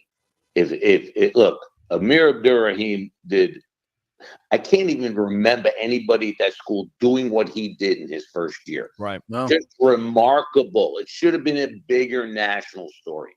I agree. Had they gone to the NCAA tournament and not lost to Tulsa and got to the championship, who knows what would happen. But if Louisville offered him a job, he's gone. He's gone. He'd been gone a week after the season was over. That's right. And nobody could blame him. If I'm not saying Kentucky, whatever. I'm saying a school like that's going to give you a $4 to $5 million a year contract. You're leaving. There's no discussion. There's no debate. You don't have to talk about where your kids are happy. All right. They'll be happier with $5 million a year coming out than they are $1 million. People talk about don't mess with happy. Well, that's fine and good. But when there's that much of discrepancy in salary, it has nothing to do with being happy. It's about protecting your future. Yeah. Louisville's got beautiful suburbs, nice, there's a lot of places to live in towns like that. Yeah. Okay? Oh, yeah. Yeah. And you can find they all have good neighborhoods, and you can afford it with $5 million.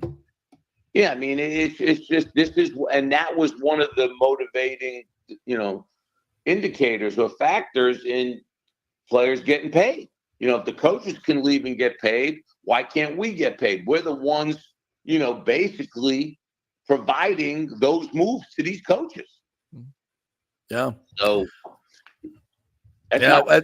USF's in a tough spot. They're in a tough spot, and we'll see how everything shakes out in terms of conferences. But NIL is ruling the day.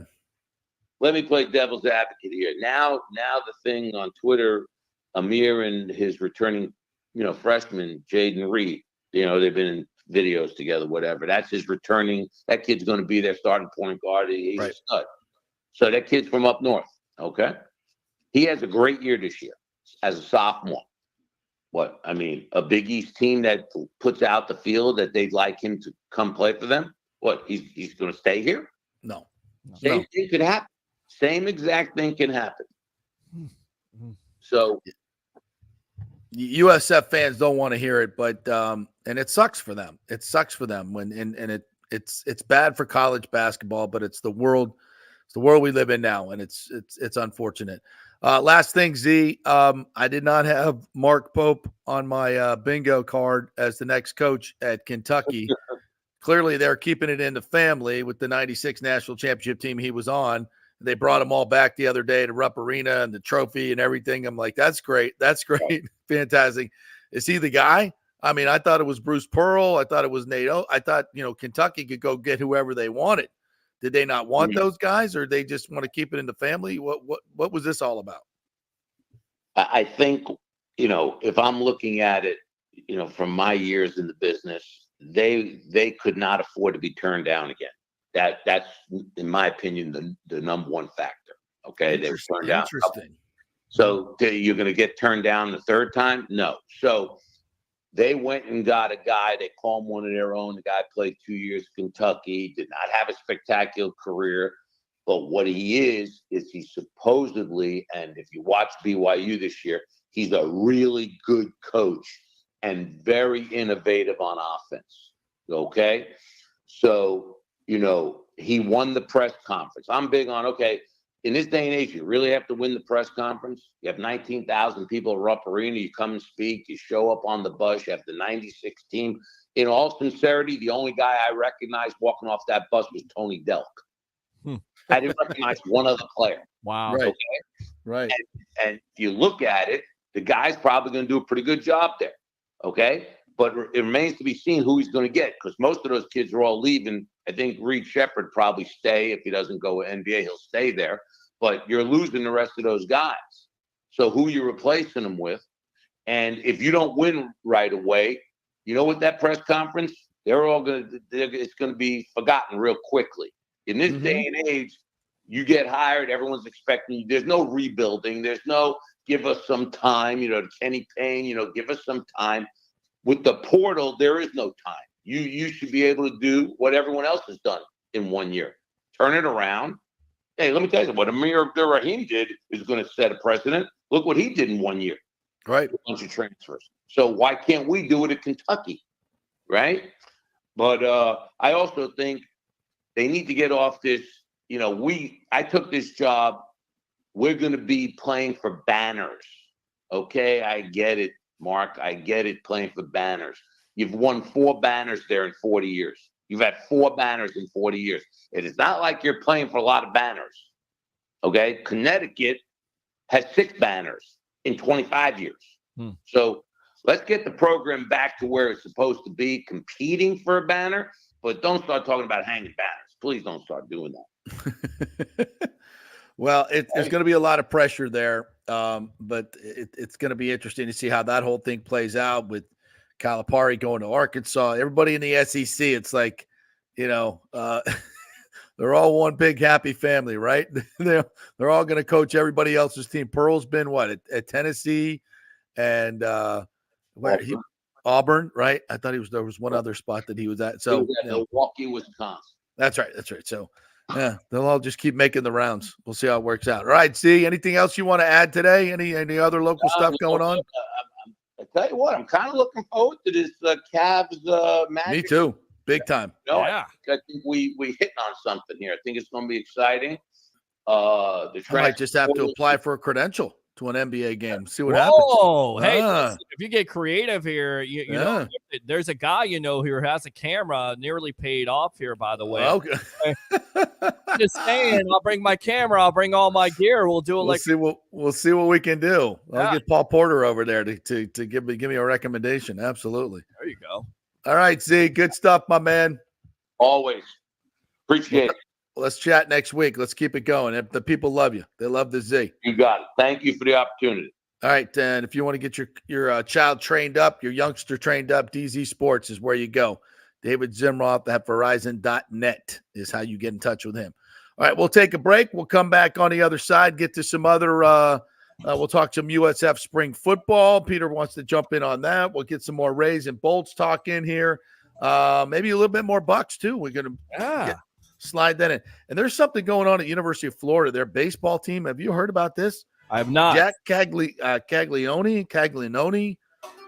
he hit a 500-foot home run yesterday. Wow. I got to find out more about this and do a little bit more research. But you Florida Gators out there, you tell me all about this ridiculous power here. He's got 21 home runs so far this season. He's going to obliterate the record.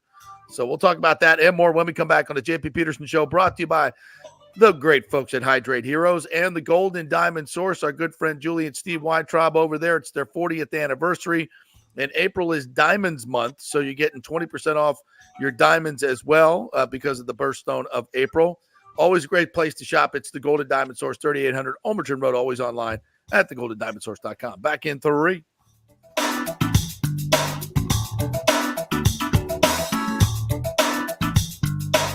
Hey, it's a great time to buy a house and get a mortgage with American Mortgage Services. Okay, I got your attention now.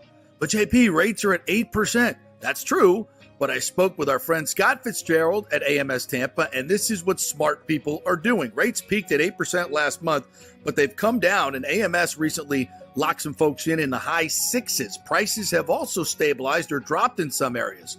So if you're going to eventually buy, now is the best time to get the house you want. Fitz will get you the best rate out there, shopping it around to dozens of lenders. And when rates come down in a year or so and the frenzy begins again, prices go bananas again, you will already have the pick of the litter. Then he will refinance you and keep costs at nearly zero, because that's what they do at AMS Tampa. You're back at 4% in the house you wanted while others fight the frenzy. Be smart. Stay one step ahead. Email Fitz at scott@amstampa.com, scott@amstampa.com, or call 813-294-7595. Scott Fitzgerald, NMLS 386722, American Mortgage Services, 1000 North Ashley Drive, Suite 1020, Tampa, Florida. All right, this is for all you guys who don't want to go to the gym and do 5,000 crunches. At Bay Area Modern Medical Center, you can get on the new True Body machine where you can reduce fat and tone up your muscle. It's like doing 54,000 crunches in just 15 minutes. Define your body as you see fit. True Body offers personalized muscle stimulation that delivers the equivalent of those 54,000 crunches in just 15 minutes. Just get in touch with them at Bay Area Modern Medical Center, BAMMC.com. Chris Lugo and the team over there will set you up on True Body and get amazing results. Non-invasive with comfortable and little to no pain and zero downtime. You can isolate and target those areas that you want to improve and treat multiple areas simultaneously. It's an amazing machine, so check it out at Bay Area Modern Medical Center, BAMMC.com. Everyone knows Italiano Insurance is your go-to for home insurance, but they also have an amazing team that focuses on business insurance. Yes, your business is most likely your biggest asset, so make sure you have the right coverage at the most competitive price. And if you started a side hustle recently, don't forget you need business insurance, because if you get sued in this over-litigious society we live in, you could lose all your personal wealth. So get that business insurance. And for the best customer service, always choose Italiano. My representative, Charity, is amazing. I called her late on a Friday because my insurance was going to lapse. She stayed late until the job was done. You just don't find that anymore. Give them a call, 813-877-7799. That's 813-877-7799. Italiano Insurance. JP here for Extravaganza Productions. You know, I've worked with these pros on so many big and small events. They recently did the Kappa Alpha Psi Grand Reunion, the Tampa RV Show Exhibit. They did the Skills Center opening of Tampa Bay. They can do those small events. They do the biggest of events. So if you are thinking about planning a meeting or special event, call the talented staff at Team EPI. They will give you a free creative meeting if you mention the JP Peterson Show. They will provide you with an exceptional experience. Heck, they'll even show you their huge warehouse with great props. Anything you want. They'll do it on time and on budget. You can reach them at their Tampa headquarters at 813-621-4700 or go to extravaganzaproductions.com. Tell them JP sent you. Let's go. Right now, back to the show on FanStream Sports. To the JP Peterson Show as we await JP Peterson. Open phone lines out there. 727-255-0391. It's 727-255-0391.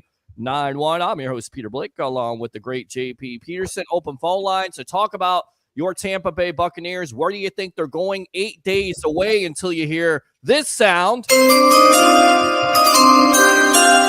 that's magical. Thank you very much. I appreciate that. And, of course, being out there, you got a chance to cover the USF spring game. Not a lot of fireworks there. Trick play by Sean Atkins to get them on the board, but got a chance to talk to the coach and also got a chance to talk to the tight end. Before we get to that, though, we opened up the phone line, so let's go out to Alex here. Stand by. Go ahead, hook up my phone line here as we were on commercial break. Alex, welcome to the JP Peterson Show. What do you want to talk about today? What's up, Alex? Thank you so much for having me back, man. It was a privilege, and thank you for having me on this show. I think a week and a half ago, 2 weeks. But I actually wanted to swing into talk about that crazy Tampa Bay Rays win last night. Did we have? Man, what a game! What a game! What a game! So, what about this resilient team, man? I tell you, I know I say it every year. First of all, I want to say hats off. I have not been able to say it all year long, but I want to say hats off to our pitching, hats off to our bullpen. What a tight game. The offense was very strung out, 1 hit through 9 innings. And then the pitching, Savali pitched another great game. By the way, what Eflin and Savali has been able to do to lead this team and that starting two starting rotation spots has been absolutely fantastic. And yet last night was no different. But man, what a tight matchup. Offense has been streaky. A 1 hit through 9 innings, and what the offense pulled out in that 9th inning to keep it going. I think it started off with Harold Ramirez getting that hit. A little infield hit, yeah. Yeah, hustling Harold as he's been there, because that guy, he just doesn't give up. I mean, he continues to run as hard as he can to make something out of nothing. You're exactly right. I think there's a lot of concern, and there's still question marks about this bullpen, you know, namely in those high leverage situations. And then on top of it, the walks. They get out of it. Jason Adam, good for him, but you can't continue to have walks. You can't continue to give, because the Angels are not great, okay? Let's put it out there. But if you continue to give those teams, those offensive lineups, those second chances, you're really just asking for it. So, yeah, that's my big-time question. Can they navigate this? JP, what do you say? Because the bullpen, Yeoman's work last night. Well, by the way, what was that from? Yeoman's. Yeoman's work by the bullpen. Don't you know what a yeoman is? Well, what is a yeoman? What is it? Back in the Middle Ages, they were the grunt workers. They were the hardworking grunt guys that cleaned out the stables and stuff like that. Well, that's the hard work, the blue collar people. That's yeoman's work, right? Yeah, I did yeoman's work last night. There you go. I think you got that right. So good stuff. You learn something new every day, and that's what it comes down to. Your bullpen and your pitching, and Savali. He hasn't been given enough run support. That's what it comes down to, because he's giving you quality starts. So hopefully that has to change. But I think it goes back to what I said. You're doing all this without Diaz and Arozarena doing what they did last year. That eventually that's coming. That's going to happen. Eventually they're going to get back Josh Lowe. So Brandon Lau, not so much. Let's not even mention his name anymore. It's just like, I'm so tired of talking about that dude and what he can and might do. He's a China doll. He just can't play. Move on. Let's start investing in guys that can actually get out there and play. Diaz hitting 197. 197. Arozarena hitting 169. Palacio 270, Paredes 258, Ramirez 254, Rosario, who's been like a godsend. It's just he played second last night. Let's keep him in trade Brandon. Do whatever you got to do. Rosario's the guy. He hustled out of the box last night to get that game-winning RBI. Had the big hit in the 9th inning, I believe it was, to keep the rally going. He's a player. I love him. Series hitting 220. That's just not good enough. Meads at 237, Pinto 241. I mean, the batting averages are just, and I know that's not the end all be all, but it's an indicative of where the offense is at right. And the offense last night was dreadful. There were 1 hit through the whole freaking, as the older lady behind me at the play last night said, they stink. They stink. The offense stinks. You talk about strung out. I think a lot of the fans last night were strung out because they were trying to get some hits. They were trying to pray for some hits against an Angels team that they're not going to be good this year. I mean, they lose Ohtani. They're not going to be good. So, A couple things I want to add to you guys too, as well as I told Peter on his show as well, and JP, I'll say the same thing to you, my friend. I really think if this team can really stay above 500, we really do have a good chance. Last night, I'm telling you, there's just these small little instances, just like everybody wants to blame Pinto for the wild pitch. Nah, Pete yanked that pitch in the dirt.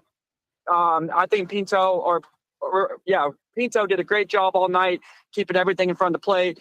But it's just these small little quirks that I think this team needs to work out, especially with Fairbanks not being the Fairbanks that we know.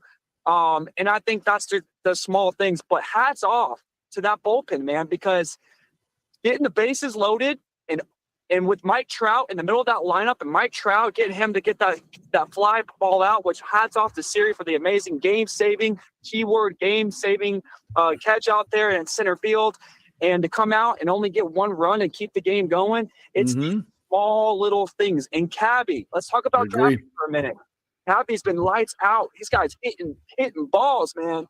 Joey Cowboy is what we call him. Joey Cowboy. Yeah, Joey Cowboy. We call him that. Alex, thanks a lot for the call, man. Thanks, I appreciate it. Absolutely good stuff there. Open phone line, 727-255-0391. It's 727-255-0391. You're on the JP Peterson Show here live on Facebook, YouTube, Instagram today, and Twitter. Just blowing up right now. Yeah, the numbers are ever growing. What else did we want to get to today? Would you talk a little USF football? Yeah, I got some sound of yeah, go ahead, throw that up there. Yeah, let's hear from Alex.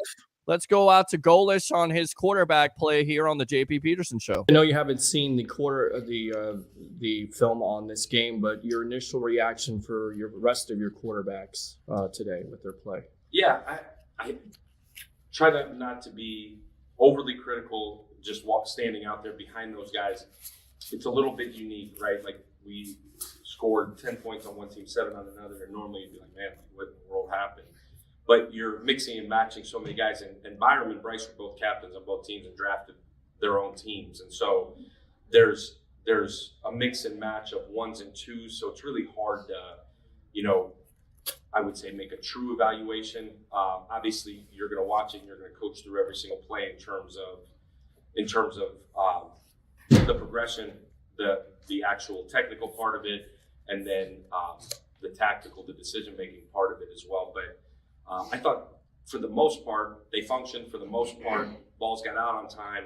And for the most part, they did a really solid job of managing both sides.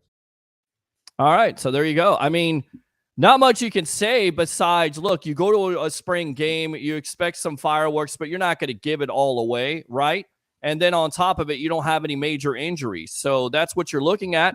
And there's high expectations with, Byron Brown coming into this year with what he did last year. Can he continue that momentum? Does he get into that Heisman spotlight because of, being multifaceted? He needs to throw from the pocket more. He talked about that last year, how he's getting coached up to stay in the pocket, but you still have to use his athleticism. You still have to use his mobility. Now, a big part of that will be the tight end room. I want you to pay attention to Gunnar Grunwald because he came out.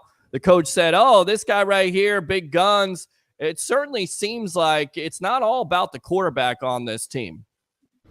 For you personally, what are you looking to improve on from last year? I want to improve on kind of everything. Big boy. My route running. I want to improve on my insert blocking. I think that's a huge emphasis for me, especially with my body type, more like a fullback type of deal. I want to improve on perimeter blocking for sure. I feel like I have improved on all three of those things this spring. Coach Taylor's been helping me so much. I appreciate him so much.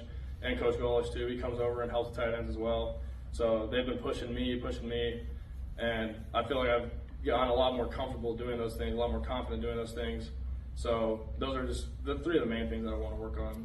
Your offense is about tempo, but it seems like when you said blocking, you guys want to be more physical. Is that your attitude coming into 2024? Oh, 100%. Yeah, we want to obviously want to keep a fast tempo, but we also want to hit people pretty hard, especially in our tight end room. We love blocking.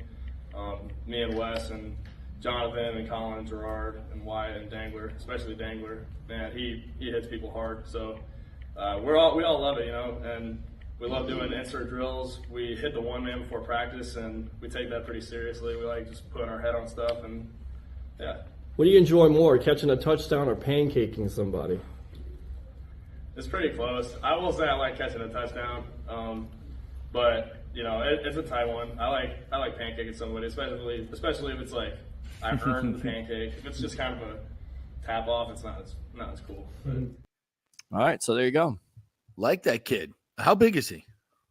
He looks about 6'3", 6'4", but he comes in there and he's flexing his guns, and even the coach makes you notice it. And it's a good thing because look, you're going to have a running game. You can't pass. We know that you can't be one-dimensional, because there are still questions about Brown throwing from the pocket. And even he's talked about it, how he's getting coached up to not take off, because with the mobile quarterback, it's a one read and go. And if you want to make it to the next level and you want to progress, and we know, JP, that defensive coordinators, they pick up on those tendencies, and they will pick up on those tendencies. In order for him to have, if you will, that evolution to his game, he has to throw from the pocket consistently, go through not only the one read, but the 2, the 3, and the 4 reads when he's got the opportunity. So the running game is definitely going to come in handy, and being more balanced makes that team even more dangerous on offense. Yeah, I'm looking forward to year 2 under Golesh, and I'm going to go back and watch that spring game as well. Hey, before we take our final break, and we got a special guest coming up here in our final segment, wanted to mention that the Florida Gator Jack Caglianone, I believe that's how you say it. Mm-hmm. I was watching this on Twitter. He hit this home run. It was yesterday, 516 feet. Wow. Which would be the longest home run. StatCast longest home run is 505 feet. And that was, who would forget who that was, but that's StatCast longest ever recorded. This one was evidently 516 feet. I don't know if it was StatCasted, but he's hit 21 home runs in 36 games. Hit home runs in 7 straight games. He's also a pitcher. He's the collegiate Ohtani, a left-hand pitcher and first baseman. He is having one hell of a year. I'd like to see him in the middle of a Rays lineup. Can the Rays get him? Can they get him now? Is there any way? We've never, when have we ever drafted a Gator or a Seminole? You had a chance with Buster Olney. Yeah, but it would have been nice. Exactly. Yeah. Thank you, Scott Boras. Or thank you, cheap Stu Sternberg. Let's put it that way. Buster Posey, the reason why you didn't draft, you wouldn't draft Buster Olney, because he's not going to give you any. Buster Posey. Yeah, Buster Posey from Florida State. The reason why you don't draft him is, he's too cheap. You can't sign him. Well, and you get the greatness of Tim Beckham, who's supposedly going to be the next BJ Upton. And by the way, 3 World Series later for Buster, and here we are. All right, we got to take a quick break. When we come back, James Poulter from the Chichi Rodriguez Foundation is going to join us. He's got a great event coming up that I will be emceeing. It includes Rondé Barber, so we'll check in on that when we come back. Quick break here on the JP Peterson Show. Stay with us.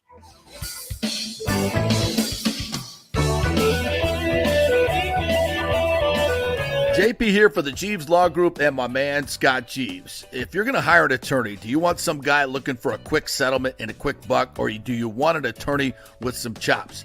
Scott is a board-certified civil trial lawyer and a certified circuit court mediator. Been practicing in the Tampa Bay area for over 30 years. He is a peer-reviewed AV preeminent-rated civil trial lawyer. They just don't hand out those classifications. He's been the lead class action counsel on many complex consumer protection cases and has handled hundreds of serious personal injury cases. He's dedicated his career to protecting injured victims and is committed to vigorously representing you.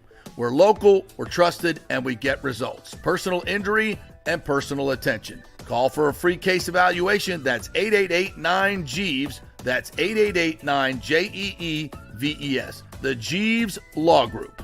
JP here for the Geddes Gordon Real Estate Group and our good friend Jane Geddes. Folks, simply put, there is nobody like Jane. Jane is a former LPGA 2-time major championship winner. She was also vice president of talent relations at WWE.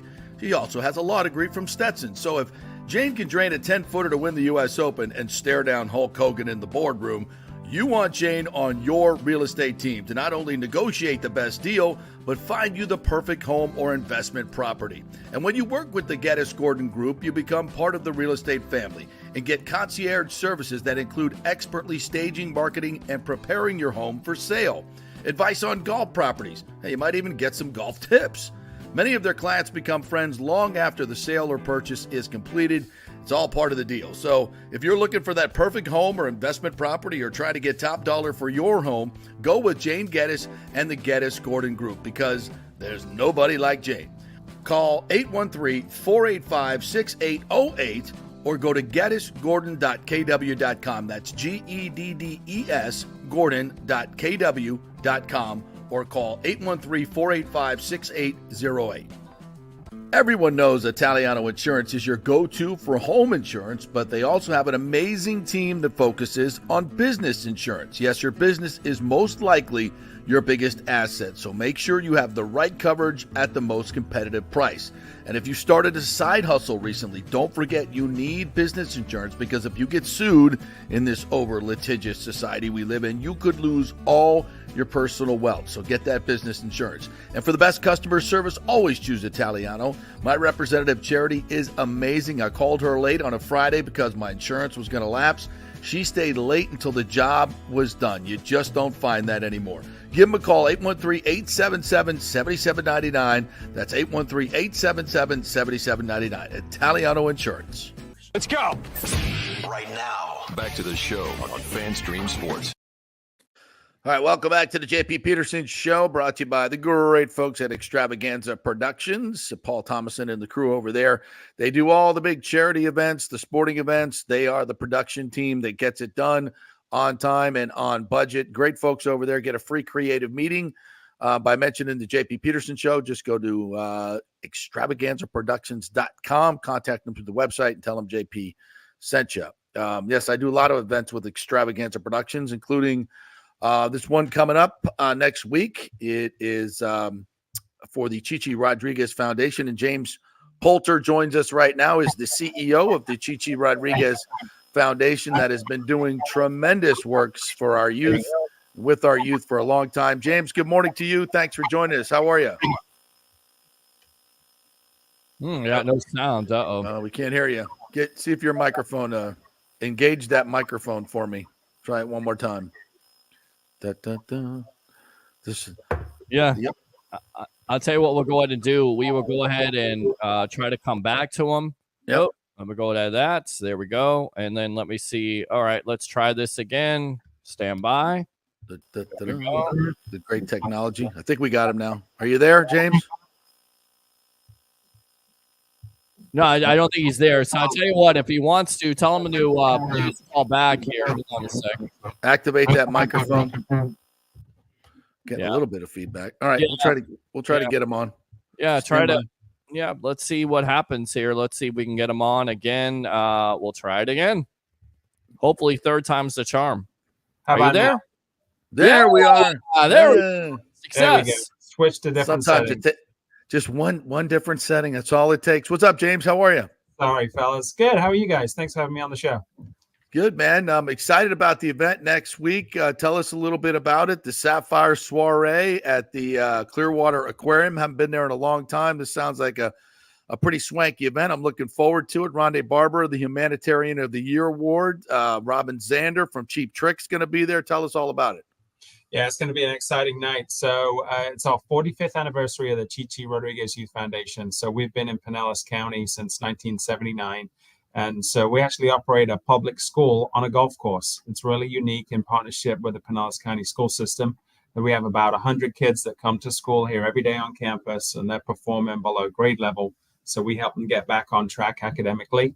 And we use golf as part of that curriculum. So we're also part of the First Tee program.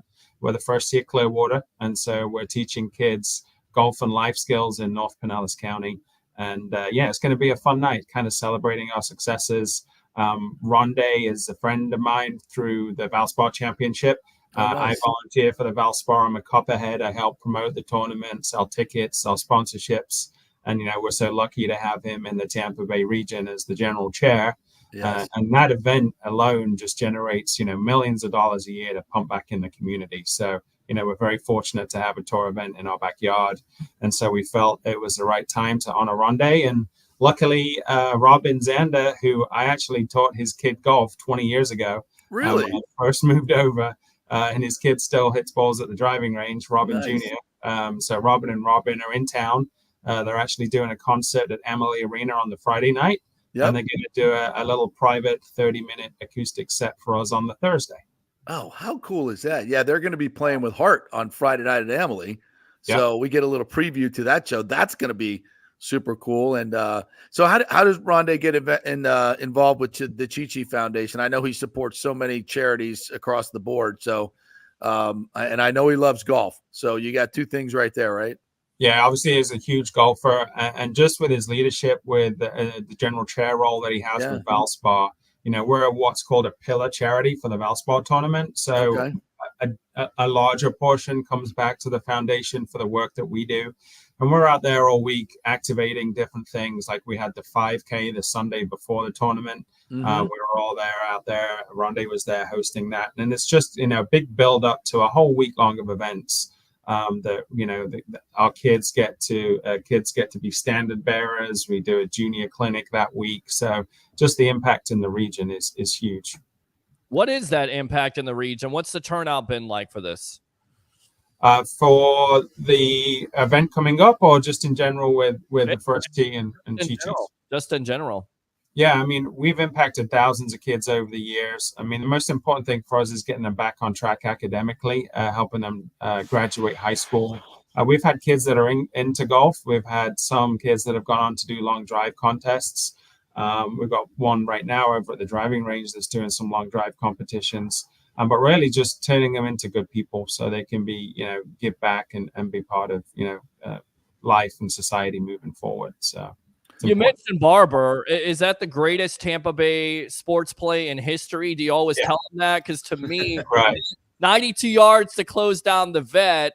And at that point, because the Bucs are not able to get over the top and they're able to go over the top against the Eagles, you kind of feel like they're going to win Super Bowl 37 over the Raiders after just beating the Eagles. In your opinion, is that the greatest Tampa Bay sports play? I think so. I mean, it was weird because I moved over 20 years ago too. So it was kind of one of the first plays that I remember moving from England, right? And that year that we won the Super Bowl was amazing. James, I've been out there to Chi-Chi. It's been many, many years, but I've been out there and seen what you guys do and the facilities and everything, and it's amazing. And met some of the kids. What amazed me is how mature these kids are and how much they've learned. Do you have any specific stories of kids that have come into your program struggling in their academics and then perhaps gone on to college or something like that?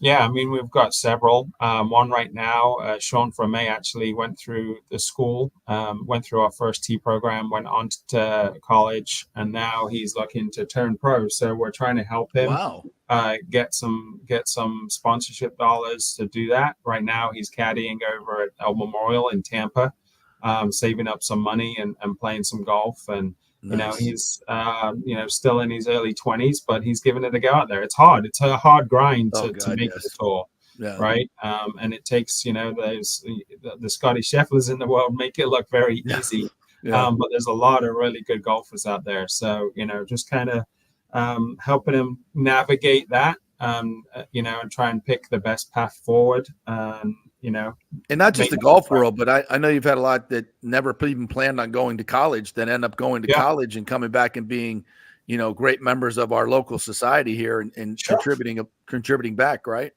Yeah, definitely. Jeremy Robinson actually sits on one of our advisory committees now. He came through the program in the early days. He's in the hospitality hotel business, and made a big difference in his life and his ability to get back on track. A lot of the times these kids, they're not bad kids. They just need some extra help and support, some challenges at home. And so with our environment, with it being a little bit smaller, they don't get lost in the system so much. And so we can kind of help them, guide them in the right direction and keep in contact with them. We offer higher learning scholarships. We offer, they can come back and we can help mentor whenever they're in town or even if they're still living here. So we never, it kind of sounded like, say, once a Chi-Chi kid, always a Chi-Chi kid in that respect. Yeah. You have any Chi-Chi stories? I think, what is he, 88 now? Yeah, he's 88. I mean, I think some of the Chi-Chi stories for me, like, meeting him for the first time 20 years ago is, very memorable. But I watched the Masters with him a couple years ago. Wow. And that was a really cool experience. You see those pictures that kind of pop up every year of like him and the caddy, like the coolest caddy, Masters picture. And the stories of him drinking a bottle of liquor the first time he played, and it was the happiest 83 he's ever shot. Those things did happen, right? I mean, yes, they did. They were real. One of a kind, man. But just his passion for helping kids and the community is what I know the most about Chi-Chi. Yeah. Well, it's a great program. Tell everybody how they can get. Do you still have some tickets left for We this? do. I know Individual tickets are still available. They're $500. Best way is so you can reach myself, james@chichi.org, or our community liaison, Laura Toby at laura@chichi.org, and we can get the information. So it's next Thursday, April 25th. We're going to do a happy hour starting at 6:30. We're going to do a dolphin presentation at the aquarium. And then everything, food and drink included. We'll move inside, short program, auction. Everybody will have a good time. And if you haven't been to the aquarium recently, it's worth checking out too. I mean, they've done a lot of really cool improvements down there, and it'll be a beautiful evening. So hopefully people can join. You get to see the dolphins. You get the aquarium. You get a Cheap Trick show and Robin Zander. You get Rondé Barber. Yep. I might say something stupid or funny. So it sounds like a magical night. I can't wait. I'm looking forward to it. And it is for a tremendous, tremendous cause. You guys really do great work. So many charities, they do great works, but you really, I've seen what you guys do on a real basic level, and you're really, really helping kids, changing lives. And I think it's super important. So if you're looking for a good night out, folks, please, james@chichi.org. That'll get you in, and then come say hello to us at the event. It'll be fun. Thanks, James. Appreciate it, buddy. Appreciate it, guys. All right. Have a good one. Yep. You too. I remember the first time I met Chi was probably at the Outback Steakhouse Pro-Am. He used to come playing that all the time, and also out at the facility there. And he truly does love kids, and he comes from absolute abject poverty. And to play in the Masters and play on tour is just one of the great stories, and always loves to give back. It's a great organization, one of our best charities around there. So if you're looking for a good time out, that's the way to do it. All right, Peter, great show today, my friend. Well done. Yes, sir. Thank you very much. Our first Instagram out on the show. So, hey, follow our Instagram page so you'll get a notification each and every day when the show goes live. And drop in and say hello and participate. You can do that as well on Instagram. Good job, buddy. Our thanks to David Zimroth, Coach Z, who joined us, Brian Bradley, live from Amalie Arena, JC Allen, and, of course, James Poulter. Back with more fun and frivolity tomorrow on a Thursday here on the JP Peterson Show. We'll see you then.